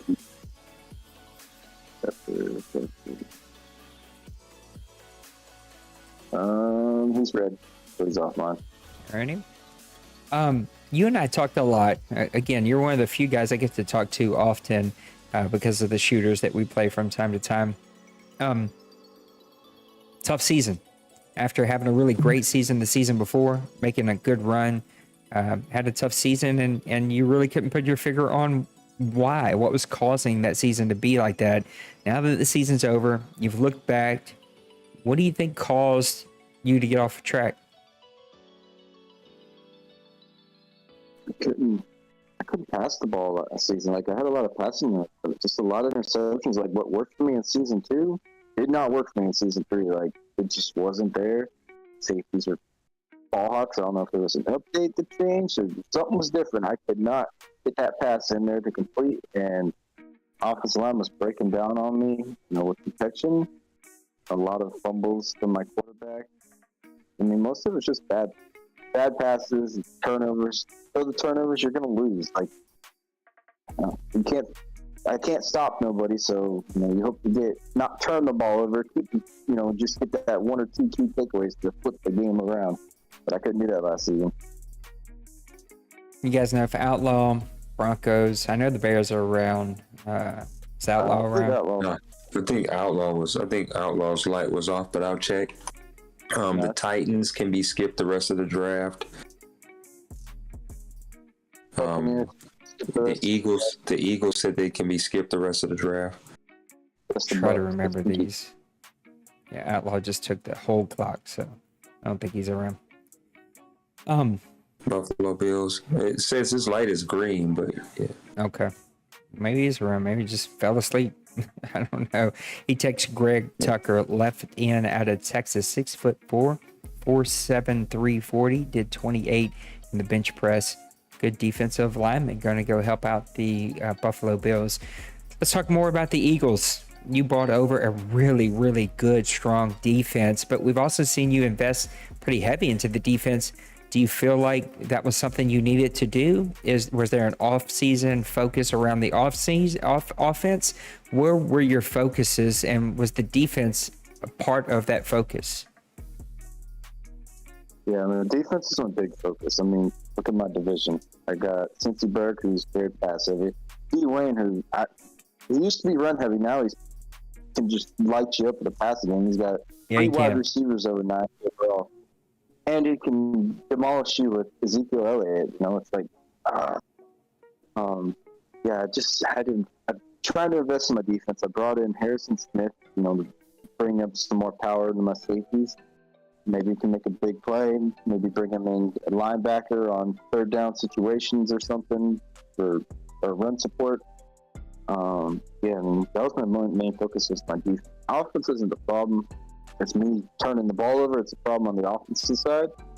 I just got to get my defense up a little bit better. Like, rating-wise, I have a good defense, but they just don't show it. Like, my defensive line, I get very little pressure. Like, you would think with Fletcher Cox, he would be a beast in the middle, but that dude is like, I don't get any pressure from him. He gets maybe 4 seconds, which is not something you'd expect. Let's talk about your quarterback. You drafted him 2 seasons ago. I think he was in the offensive rookie of the year running. He got your team to the playoffs. Last season, you admitted he turned the ball over a lot. What are your expectations for season 100? Well, if I can just instill in my head, don't make the dumb pass. If I cannot turn the ball over, I have a team I can run with D. Wayne, and then it's just a matter of not turning the ball over and letting that game get lopsided. That's my main focus. Just not turn. If I can not turn that ball over, I think I can win. But it's just not forcing that dumb pass. So talk about that. Is your offensive game plan changing? Playbook changing? What's going to change to keep you from making those throws? I'm going to try and eliminate deep posts. You think they're open. The wide receiver should have position on. He's at the inside of the DB. Like, there's no way that DB should pick it. And then he just cuts underneath, warps through your wide receiver to pick it. And it's like, I'm just going to take those out of my playbook and just quick passing. I mean, is anything deep, unless it's like P blows by the DB, it's not there. You can't throw it because they just react so quickly to go pick it.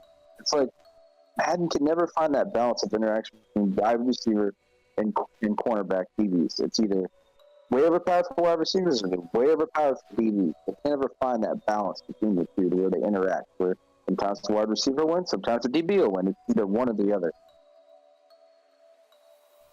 What about your defense?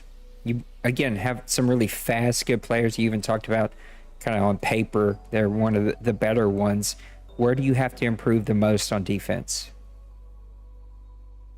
I'd have to say pass rush, because if you're not getting pressure and you let teams, have all day to pass, they're going to eventually find the open guy. Outside of my my linebacker Johnson, who comes in on third downs, I mean, can't get pressure from anybody else. The only time I get pressure is if the occasional time I'll use the defensive, to get pressure, but it gets that soft because I'd rather be a linebacker or safety that's trying to cover the field. But it's like you got to do it occasionally to get some pressure, because if you don't do it, you're not going to get pressure. I mean, I even blitz too, and I still don't get a lot of pressure. It's just, it gets so frustrating. It's like, if I could get pressure, it would help my whole secondary as a whole, especially in the division I'm in. D-Wayne, Cincinnati, you got to get pressure on them, or they're just going to light you up. And they tear you apart. Season 100, it's here. You have plans to kind of compete. Brady, go ahead, and if you have time, let me know any list of teams I can start to skip here, because a lot of these teams are eating up this clock. But for season 100, for the Eagles to turn around, to compete, to make it to the playoffs, we talked about turnovers. Are there any underrated things that you think have to break your way for you to make a run?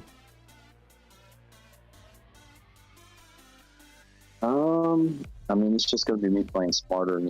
I've got to force myself to run that ball more. I got that big, sexy quarterback, 98 throw power. So it's like, I would love to be able to throw that streak out, but it's like, you can't throw it. Like, unless you get lucky, but it's like, I'll get that lucky where he'll break free and my offensive line will break down and I get sacked. And it hurts so much more once you lose momentum, because your offensive line goes to crap once you lose momentum. And that's probably another problem I've had a lot of season, why I feel like I'm down on my team, is because I'll throw one interception and you lose all the momentum. And then your momentum meter's down and your blocking goes to crap. Your whole defense goes to crap. And it's like, you have to get lucky and force that big play to start getting that momentum back so your team plays back up. I feel like with that momentum thing, it's like, it kills your team. Like, you don't get any breaks. Your defensive line goes to where they just don't want to get through their offensive line. And when the offensive line's like, hey, I don't think I want to block anymore. I don't want to play. Brady, you got a list for me? Seen a lot of zero clocks. I think I lost Brady. Oh, yeah. Jeez, I'm listening to everybody here. They're dropping like flies around here. The charges are green, so I'm assuming his PlayStation may be on. He just hit zeros, so. So the Browns are red. He's not on. All right. Let me delete Mr. Hobbs here. Joey Hobbs. Out of Missouri, 6 foot 232. Going over to Colin. I'm going to skip this one. So San Francisco's not on either. He's red. All right, we're going to take away Emmert. North Carolina State, 6 foot 3. Steelers are not on. They're red. Oh, really? He's been picking. I guess he's done. Dennis Colbert, out of Cincinnati, left in, 276, 26 in the bench press. Yeah, lost on the rest of the draft.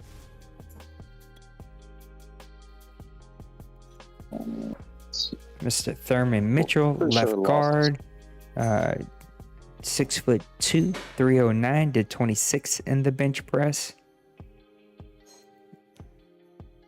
Yeah, Lost is still doing some spawn. All right. We got Trey, Lost and the skip. Trey we can skip. And Cardinals, Bengals, Cowboys, and Falcons as we wrap up round number 5. It's kind of been bogged down here for the last hour, but I got faith we're going to get through it. And then E-Money is on. I don't think the Bengals are on. I'll remind you as we get closer. All right, that'll work. The whole AFC North is all red. So Bengals, Browns, Steelers, obviously the Ravens. Yeah, the viewership is dropping. Everything is dropping. Everything's going away. I guess people are like, all right, it's bedtime. We got to go to bed. So usually we already had the first round or two done, and we're like towards the end right now, but we're not, because thanks to Madden and their glitch, and we've tried to avoid the glitch, so we've not done a pause draft. Oh my goodness, what's going on here? I guess Lost isn't around. Lost is lost. He's green. He doesn't know what he's doing. What are you doing, Lost? You can't eat up the whole clock, bud. Let me hear. Did anybody respond to my post? Let's see. Traded the Bears Duval. Little Cox Titan said and skipping the rest of the way. Fuck Stinky. Brady just said the Jags can be skipped. Oh, so Brady's done. All right. I guess we're not doing any interviews tonight. Everybody left. Well, if you guys are around and you want to do interviews, I'd love to interview you. Let's close things out with your team. We talked about a lot. Two things. Who's the toughest guy that you face in your division? And who's the most underrated guy that you face that you think doesn't get a lot of press but just seems challenging for you? For me, that I usually have to face, and probably toughest team probably be Wayne, being in my division. Think on that, because our division has flip-flop owners so much. I mean, I guess Pepper would be my, not really recognized, person I play all the time. Cincy Bird just took over the Redskins. We know what he's capable of. Did you say Kobe want to be skipped or not skipped? Oh no, he picked. Yeah, good. But we did say the Jags. Yeah, we posted in their Jags can't be skipped. All right. Guess Mama called him to bed. Bills can be skipped.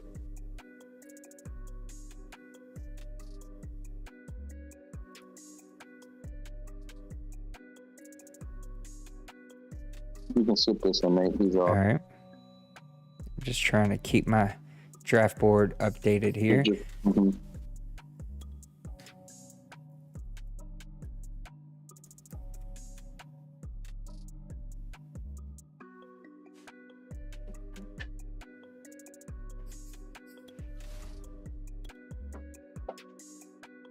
I'm excited about season 100. I think Say that again. Tell us about your team, your expectations. Mine's very similar to yours. I think my team plays decent defense from time to time. Also can play bad defense from time to time.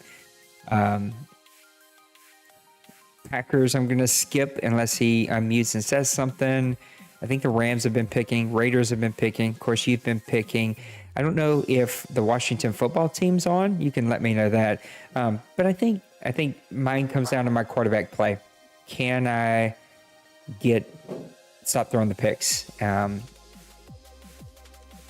probably 55-45, leaning towards making the switch back to sim mode, and that interests me because it does play slightly faster, slightly different feel, whereas it has that randomness of like drop picks or players not where you think they'll be, because that randomness of sim mode gets kind of added, and that can really turn a game even if you feel like you're ahead of it. I think the nice thing would be is in comp mode, if you make one or two mistakes, momentum kicks in, it's game over. I think that may not be as powerful on sim mode. So I think it really just depends on, can I not turn the ball over? Can I continue to feed Kamara, who's been a workhorse for me? Can my rookie receiver from last season play healthy? Which he couldn't last year, but still had 75 catches for over 1,000 yards. And if those things can fall my way, if the offensive line can do their thing, if I get some pressure with my defensive line, which they didn't last year, those are the things I need. I didn't get picks, I didn't get pressure, and I threw too many picks, and my best receiver stayed hurt. If those four things, or three of those four things, maybe two of those four things break my way, then I think I'll have a much better record. But NFC's so hard, man. It's just murder's row. And now that you've added Modeli and Cincyberg, like, it just got harder. Did you draft anybody you're excited about, or just went best player available? I just went best player available. I don't know that I'm super pumped about any of them. I think the linebacker, I got to figure out, is he going to get playing time? Where is he going to get playing time? Because I just got to figure out where he's going to play. I got to figure out what I'm going to do with him. He's probably the one I'm most excited about. I drafted a receiver, a backup quarterback that, makes me feel a little bit more secure. A receiver that's got some like slot potential. So there's a couple guys that have potential, but no one that like I'm extremely excited about, like I was last year getting Hopkins in the draft as a receiver. You looking for anything here? You going best player available? Just going this quarterback. Who did you take? Because I missed it. Artie Ball. Say it again. Quarterback Artie Ball. Yeah, I just missed a bunch of picks.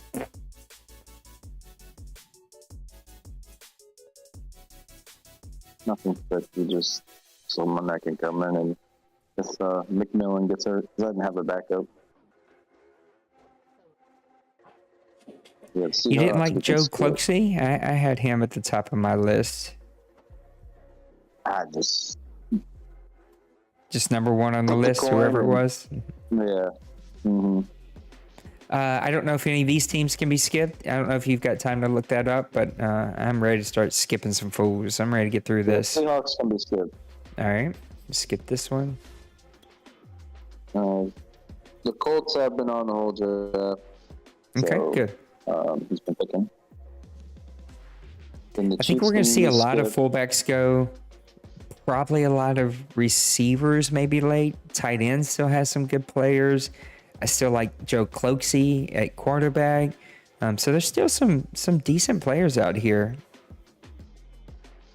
Cloakesy, I don't even think I have him. You must be one of those. Yeah, I don't even have that on my board. There's no player in there. Must be one of those undrafted free agents, I'm guessing. Quentin Mitchell, wide receiver out of Louisville, 6'3", 201, 23 years old, ran a 4.48 40. He was my best player available. He was supposed to go day 3, so he's going where he's supposed to go. All 4 of these can be skipped to your pick. None of these guys are on. Okay. Let me just record them as we go. Well, I thought it was. I wonder why some it skips through fast and then some it does not. It's weird. I mean, there's probably an explanation I'm just not figuring out. I don't know what to do with this pick at all.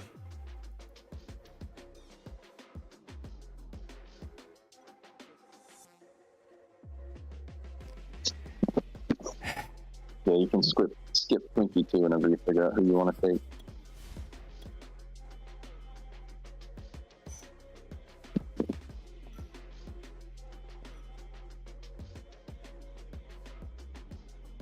All right, who do we want to take here? I don't know what to do. What do I want to do here?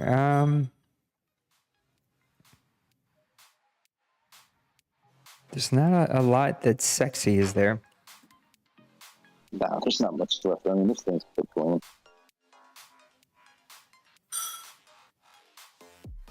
the end of the day, at this point, you're just drafting a practice squad player. Raj drafted a hidden development punter.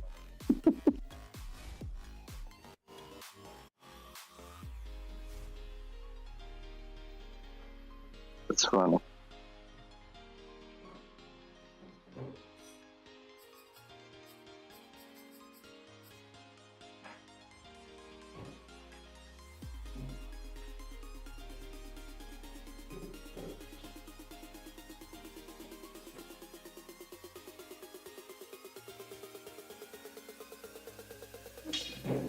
Yeah, I'm just going to draft the number one guy on the thing.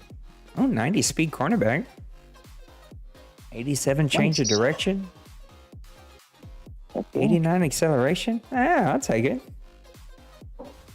Slot ball. 4 TD. Worst case, he's just, filler or whatever.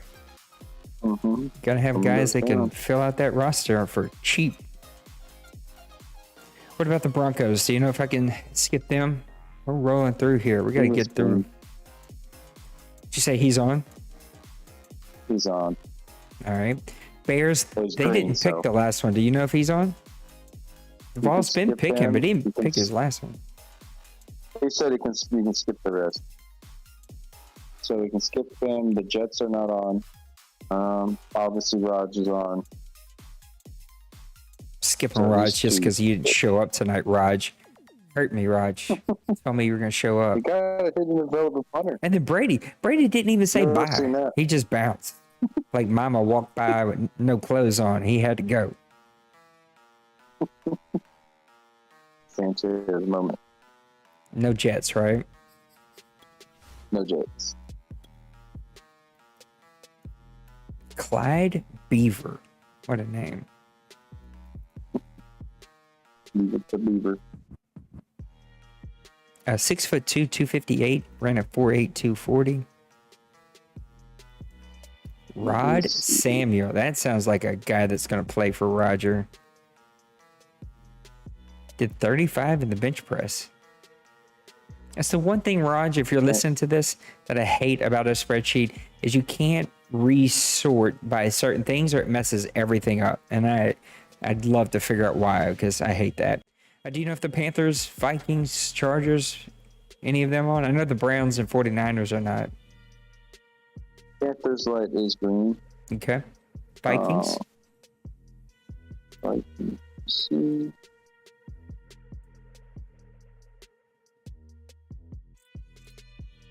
Vikings are red, so they can be skipped. All right. Chargers?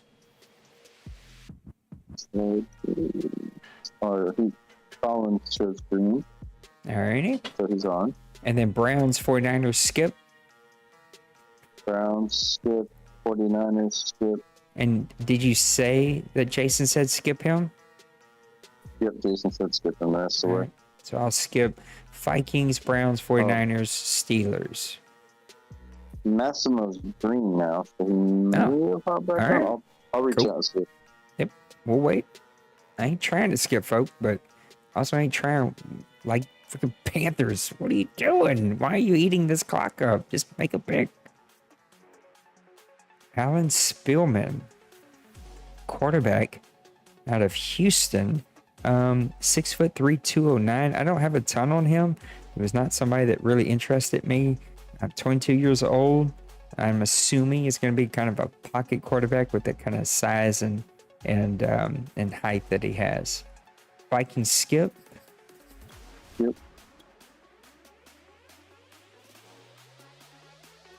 Alex Peterson, strong safety out of Penn, 6', 210, ran a 4.51 40-15 on the bench press.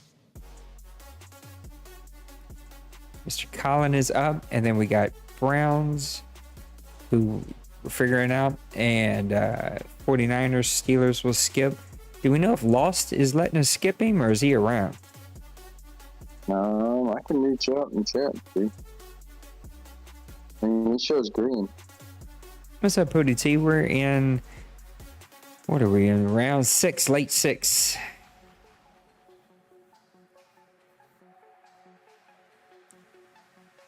Colin, dang it, you're gonna let this thing roll all the way down, aren't you? These poor refs on this pay-per-view tonight, these guys are covered in blood.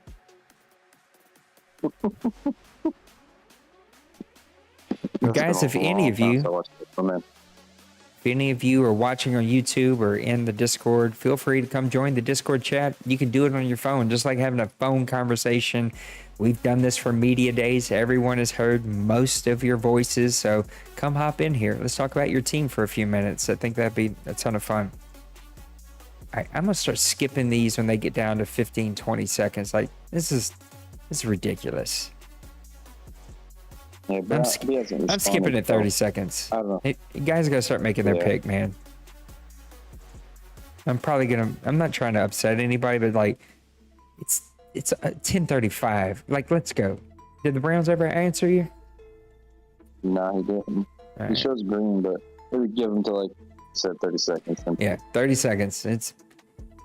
If you want to reiterate that for me, for anybody not watching, you can, but because at 30 seconds, I am skipping these picks. This is ridiculous.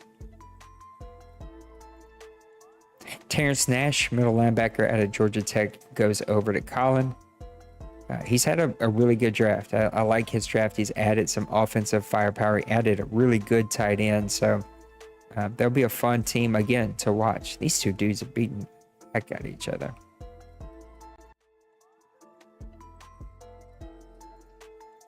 Yeah, I don't. He showed green, but I don't think he's at his PlayStation or something.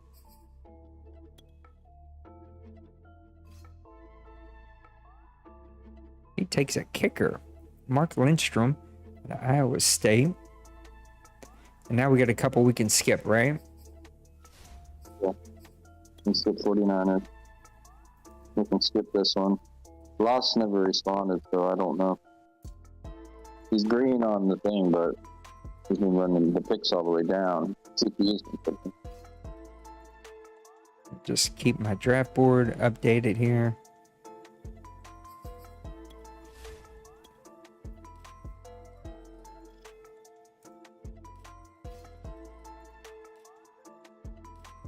Casey Adams, wide receiver out of Connecticut, 6'2", 195, ran a 4.49 40, 14 in the bench press. I don't hate it. I think that's a pretty decent pick right there, especially late in the draft, 6th round. Trey's a skip. Bengals are a skip. Yep. We're going to be off to round number 7, and then we get to do our 10-minute pauses as we get to preseason number 4. We'll see how that goes.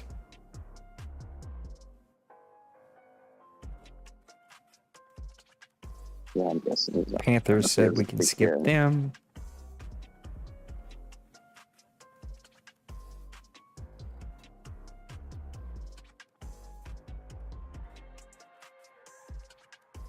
Oh.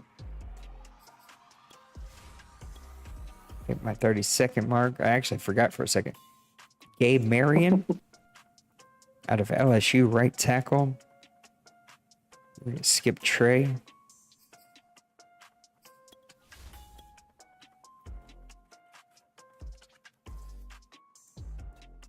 Miss having Trey around. Trey's always fun to have for these drafts. My guy Dwayne gave me the cold shoulder. Cards are around, but Bengals we can skip. He said he was, well, I guess he didn't technically say it, but he said he was ready for a beer. So unless work has changed their HR documents, I'm pretty sure he was at home. Ooh. This dude just did a backflip off the top buckle and got kicked right in the face for his efforts. Ugh. For that one in the morning. I cannot believe Brady just bounced. No explanation. No nothing. My guy just was like, I'm out, yo. Gotta go. Mama called.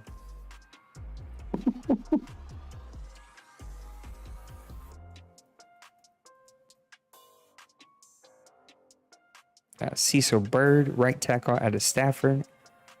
Going over to the Cardinals. What a great name to be going to the Cardinals. I think he's around too because he's been making his picks. Hurt my feelings over here, Wayne. Wide receiver Cordell Weathers out of Florida, 6'3", 222, ran a 4.6, 740. 23 though on the bench press. He might be a tight end moving guy. A guy you can go put a tight end. Big guy that can make some plays. Going over to Cincinnati. There's been a lot of 23-year-old players in the draft. There's a lot of them. The Rams or the Bills online? Both of those. Hold on. Rams? Let me double check. Pretty sure there is. Falcons is a skip, right? Kobe? No. Oh, Kobe no. isn't. Well, good thing I didn't skip Kobe. Sorry, Kobe. My bad. That's on me. I didn't skip you. I was just getting ready. Thank you for making that pick real fast. I apologize. That's on me. That's my bad. I got them mixed up. You can skip the Bills. He's in chat. I guess he's just not online. Outlaw, did you just give up? Just like, screw it, I'm done? I just made my last pick, but going to listen in. All right.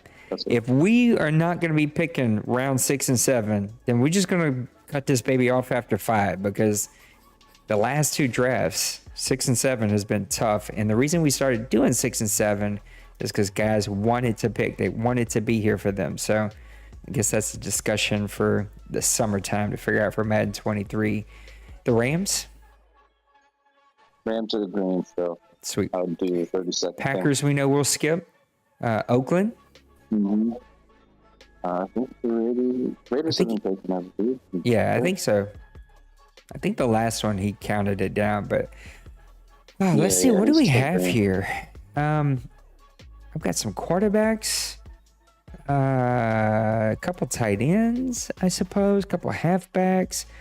Defense really was weak this draft overall. I mean, I know guys took some really good players, but skill-wise and overall-wise, they were the lower-rated players. And I think wide receiver was deep, but it was also deep with players that lack speed, which always hurts their draft position. I've got 1, 2, 3, 4, 5, 6, 7, 8, 9, 10, 11, 12, 13, 14, 15, 16 players that just speed-wise can't get drafted, won't get drafted.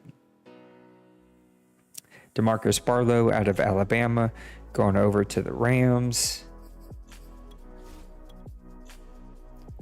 Mike Turner, left tackle out of Rice, going over to Green Bay. Oakland, we're going to wait and see, right? Mm-hmm. Yeah, and then your pick, Washington football team, Raj, Seahawks, and Colts. I think a lot of those teams have been picking, so we'll see. We're off in the 7th round, so this is it. I'll go ahead and give you a little look-see of how this is going to look. Once we get through the draft, we'll skip through the recap. Do not hit the movie on preseason 1. I will announce that just to make sure. Do not click the movie to watch preseason week 1. It's like a free stupid boost, which is stupid. I don't know why they do that. We don't want anybody to get that. And then you'll have 10 minutes for week 1, week 2, week 3. We'll stop in week 4. If you want to play week 4, you can. I will probably set them to the sim mode slider set just to let people play preseason week 4 and see what happens. I have no clue what's going to happen. I am leaning towards going that direction. They feel really nice.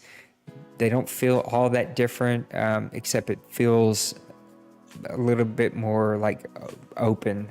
Like there's some, it doesn't feel as like robotic, which I think is what has happened with comp mode. It just feels a little robotic. And I think we're seeing the robotic play calling, and we're seeing kind of the robotic play, and I think sim mode will kind of open that up a little bit.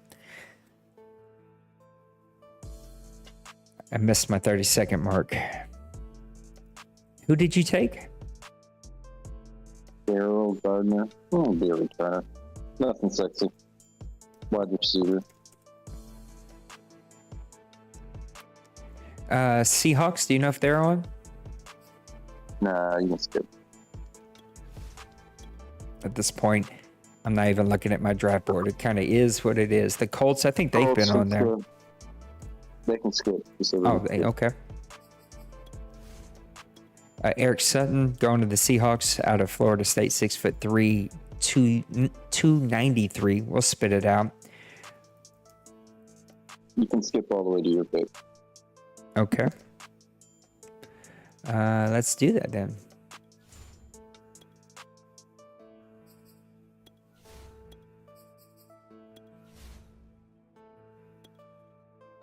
I have no clue what I'm taking. My draft board is completely shot. It's a 7th round pick. Who cares? We're going to just see who is the number 1 rated guy. Oh, that's a right guard. Let's see. No, that guy's not draftable. I guess we got a late hitting there for tight end Dalton Gardner. I don't love this kid. I'm going to take him. No, it's not too bad. 82 speed, 77 strength, 73 jump for a 6'4" guy. I'll take it. All right. We're rounding out the draft here. We're in pick number 16. Any of these teams you think I can skip? Broncos are on. Browns okay. You can skip. Jets you can skip. I'm assuming Bill's still on. And then the Panthers you can skip. And then the Vikings you can skip. All right. So we got a couple skips coming. So we're going to be off into week number 4. I'm sorry we didn't have more draft interviews. Usually we have 3 or 4 or 5 interviews, but so goes this Madden right now. It's been tough, but I commend you guys. You were all in early in this draft. I know it's going late because we couldn't do any of the skip draft. Oh my God, these moves. Some of these guys, pretty sure they're dying. Anyway, thank you guys for hanging out with us. Thanks for being a part of what we're doing here. I'm excited about season 100. I can't wait to see how it goes. And I'm hoping that we get to 101. That's my real hope, is that we play 100 and play 101 and then call it a break. But if we're dragging tail through 100, I'm just not going to force us to get through 101 and just, cause people to be frustrated, because that's definitely not what I want to do. And then we'll get a nice little break in the summer. And then we'll get ready for Madden 23. Maybe get some mode, maybe spark some interest again. Yeah, some of me hopes that's what happens. I don't know if it'll happen, but that's the hope. We'll see. All right, we got the Bears. Jets will skip, and then we're off to Bill and his Miami Dolphins. Oh, we can? Oh, all right. Yep. My bad. You can skip the Jets. And then we're off to Bill, and we'll skip the Panthers, the Vikings. Then we're off to Colin and his Chargers. We'll skip the Browns and 49ers. And then we're going to be at the very, very end of this thing. So thank you guys for hanging out. Kev, thanks for coming hang out with me, man. I know that you had to sacrifice shooters to do it, but I appreciate it. And Brady, thanks for hanging out. Duvall, Priest. I know Priest had a TFL game. And I appreciate you hanging out, though, before the game. And Brady, I hope you weren't kidnapped. No one stole you. I hope that you're good. Oh, that's right, Kobe. I keep forgetting. That's a great point. There's no games in week 4. That's a really great point. Or just don't leave preseason. I guess I could stop in week 3, let people play, but they can't set their practice squads, and that's the problem. Because then you got to stop in week 4 too for setting the practice squad, and so it's like we have to skip to week 4. So anyway, in the 24 hours before we get the season started tomorrow night, if you want to test, I do have a test CFM that has it up. Oh, I should have skipped this. Sorry, my bad. Sorry, Bill. Ran out of time. I'm assuming Colin is around. I'm assuming he's still green. Sweet. I like it when people are around. I'm not against it. Definitely for it. So thanks everybody for hanging out. I appreciate you. And thank you to our friends over at Evolve Sports for helping us with this cool little movie that's here. And it was a good night. It's a good draft. And a little quieter than probably normal, but it wasn't quieter than last year. Last year, we didn't even have a true draft show. We just did a couple of draft war rooms. So it was good to get back in the grind of these. And I am excited for season 100.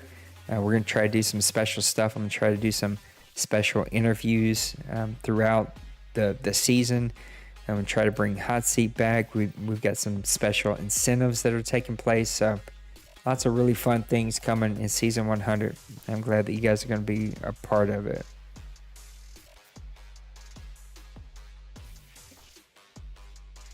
All right, Colin. Ran out of time, Bubba.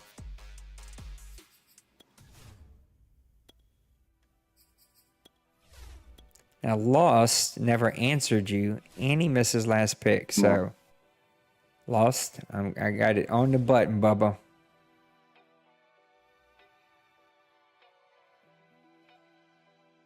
I think he might be gone. Might just left the first season on. Dang it, you.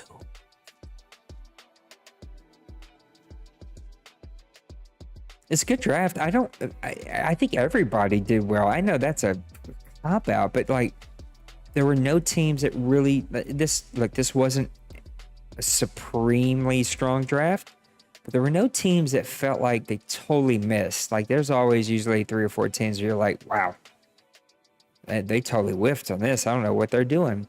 It feels like everybody had a plan and kind of, if they were here, and stuck to that plan. So kudos to them. And overall, it just felt like it was really good. It's going to be interesting to see who Daddy League says won the draft. And I think there are going to be some really good free agents, some rookie free agents. So. Yeah, the Ravens took quite a few of the guys I was hoping for with the CPU. Yeah, it felt like that happened to a couple of times. All right, Dwayne, still mad at you for not hanging out with me tonight. So we got Dwayne. Just kidding. Kobe, and then we can skip Brady.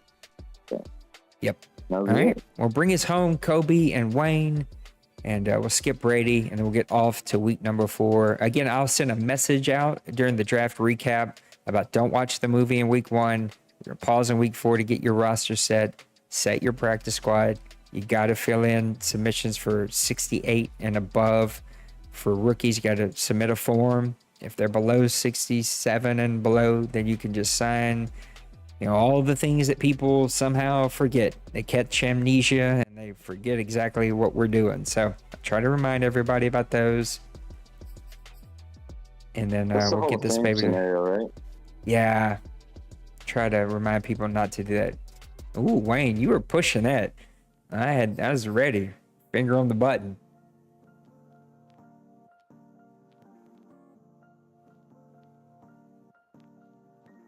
It's hard because it's hard to say who I thought won the draft, which is usually something we like to pick. We like to pick a winner, but it just felt like overall everybody did really, really well.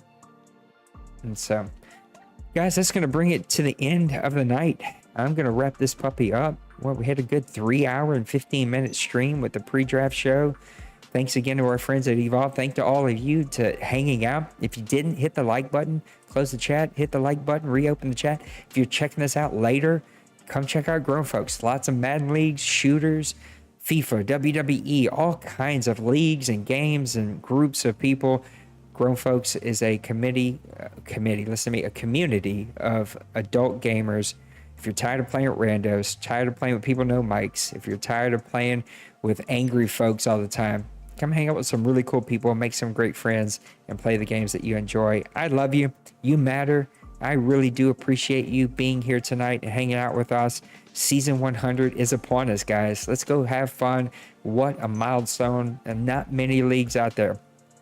Probably just a handful of real leagues. And there's probably a couple of really crazy leagues that do some crazy advances, like NBC. They probably hit 100, I think, because they were just crazy mad house people advancing every 24 hours. But very few leagues hit this mark. And we should be proud of it, and I appreciate you being here. So we'll see you next time. Thanks for hanging out, and I guess we'll see you tomorrow night for season 100. So then, guys, peace.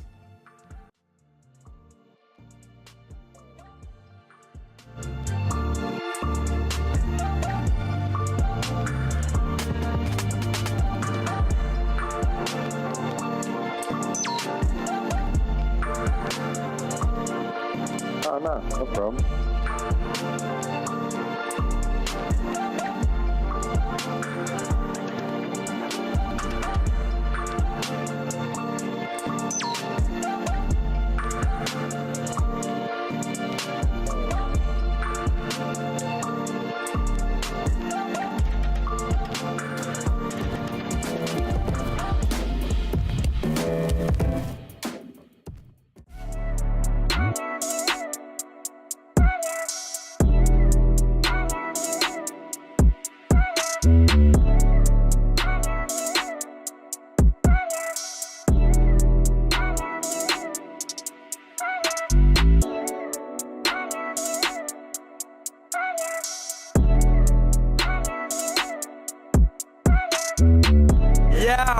Smash that like and subscribe.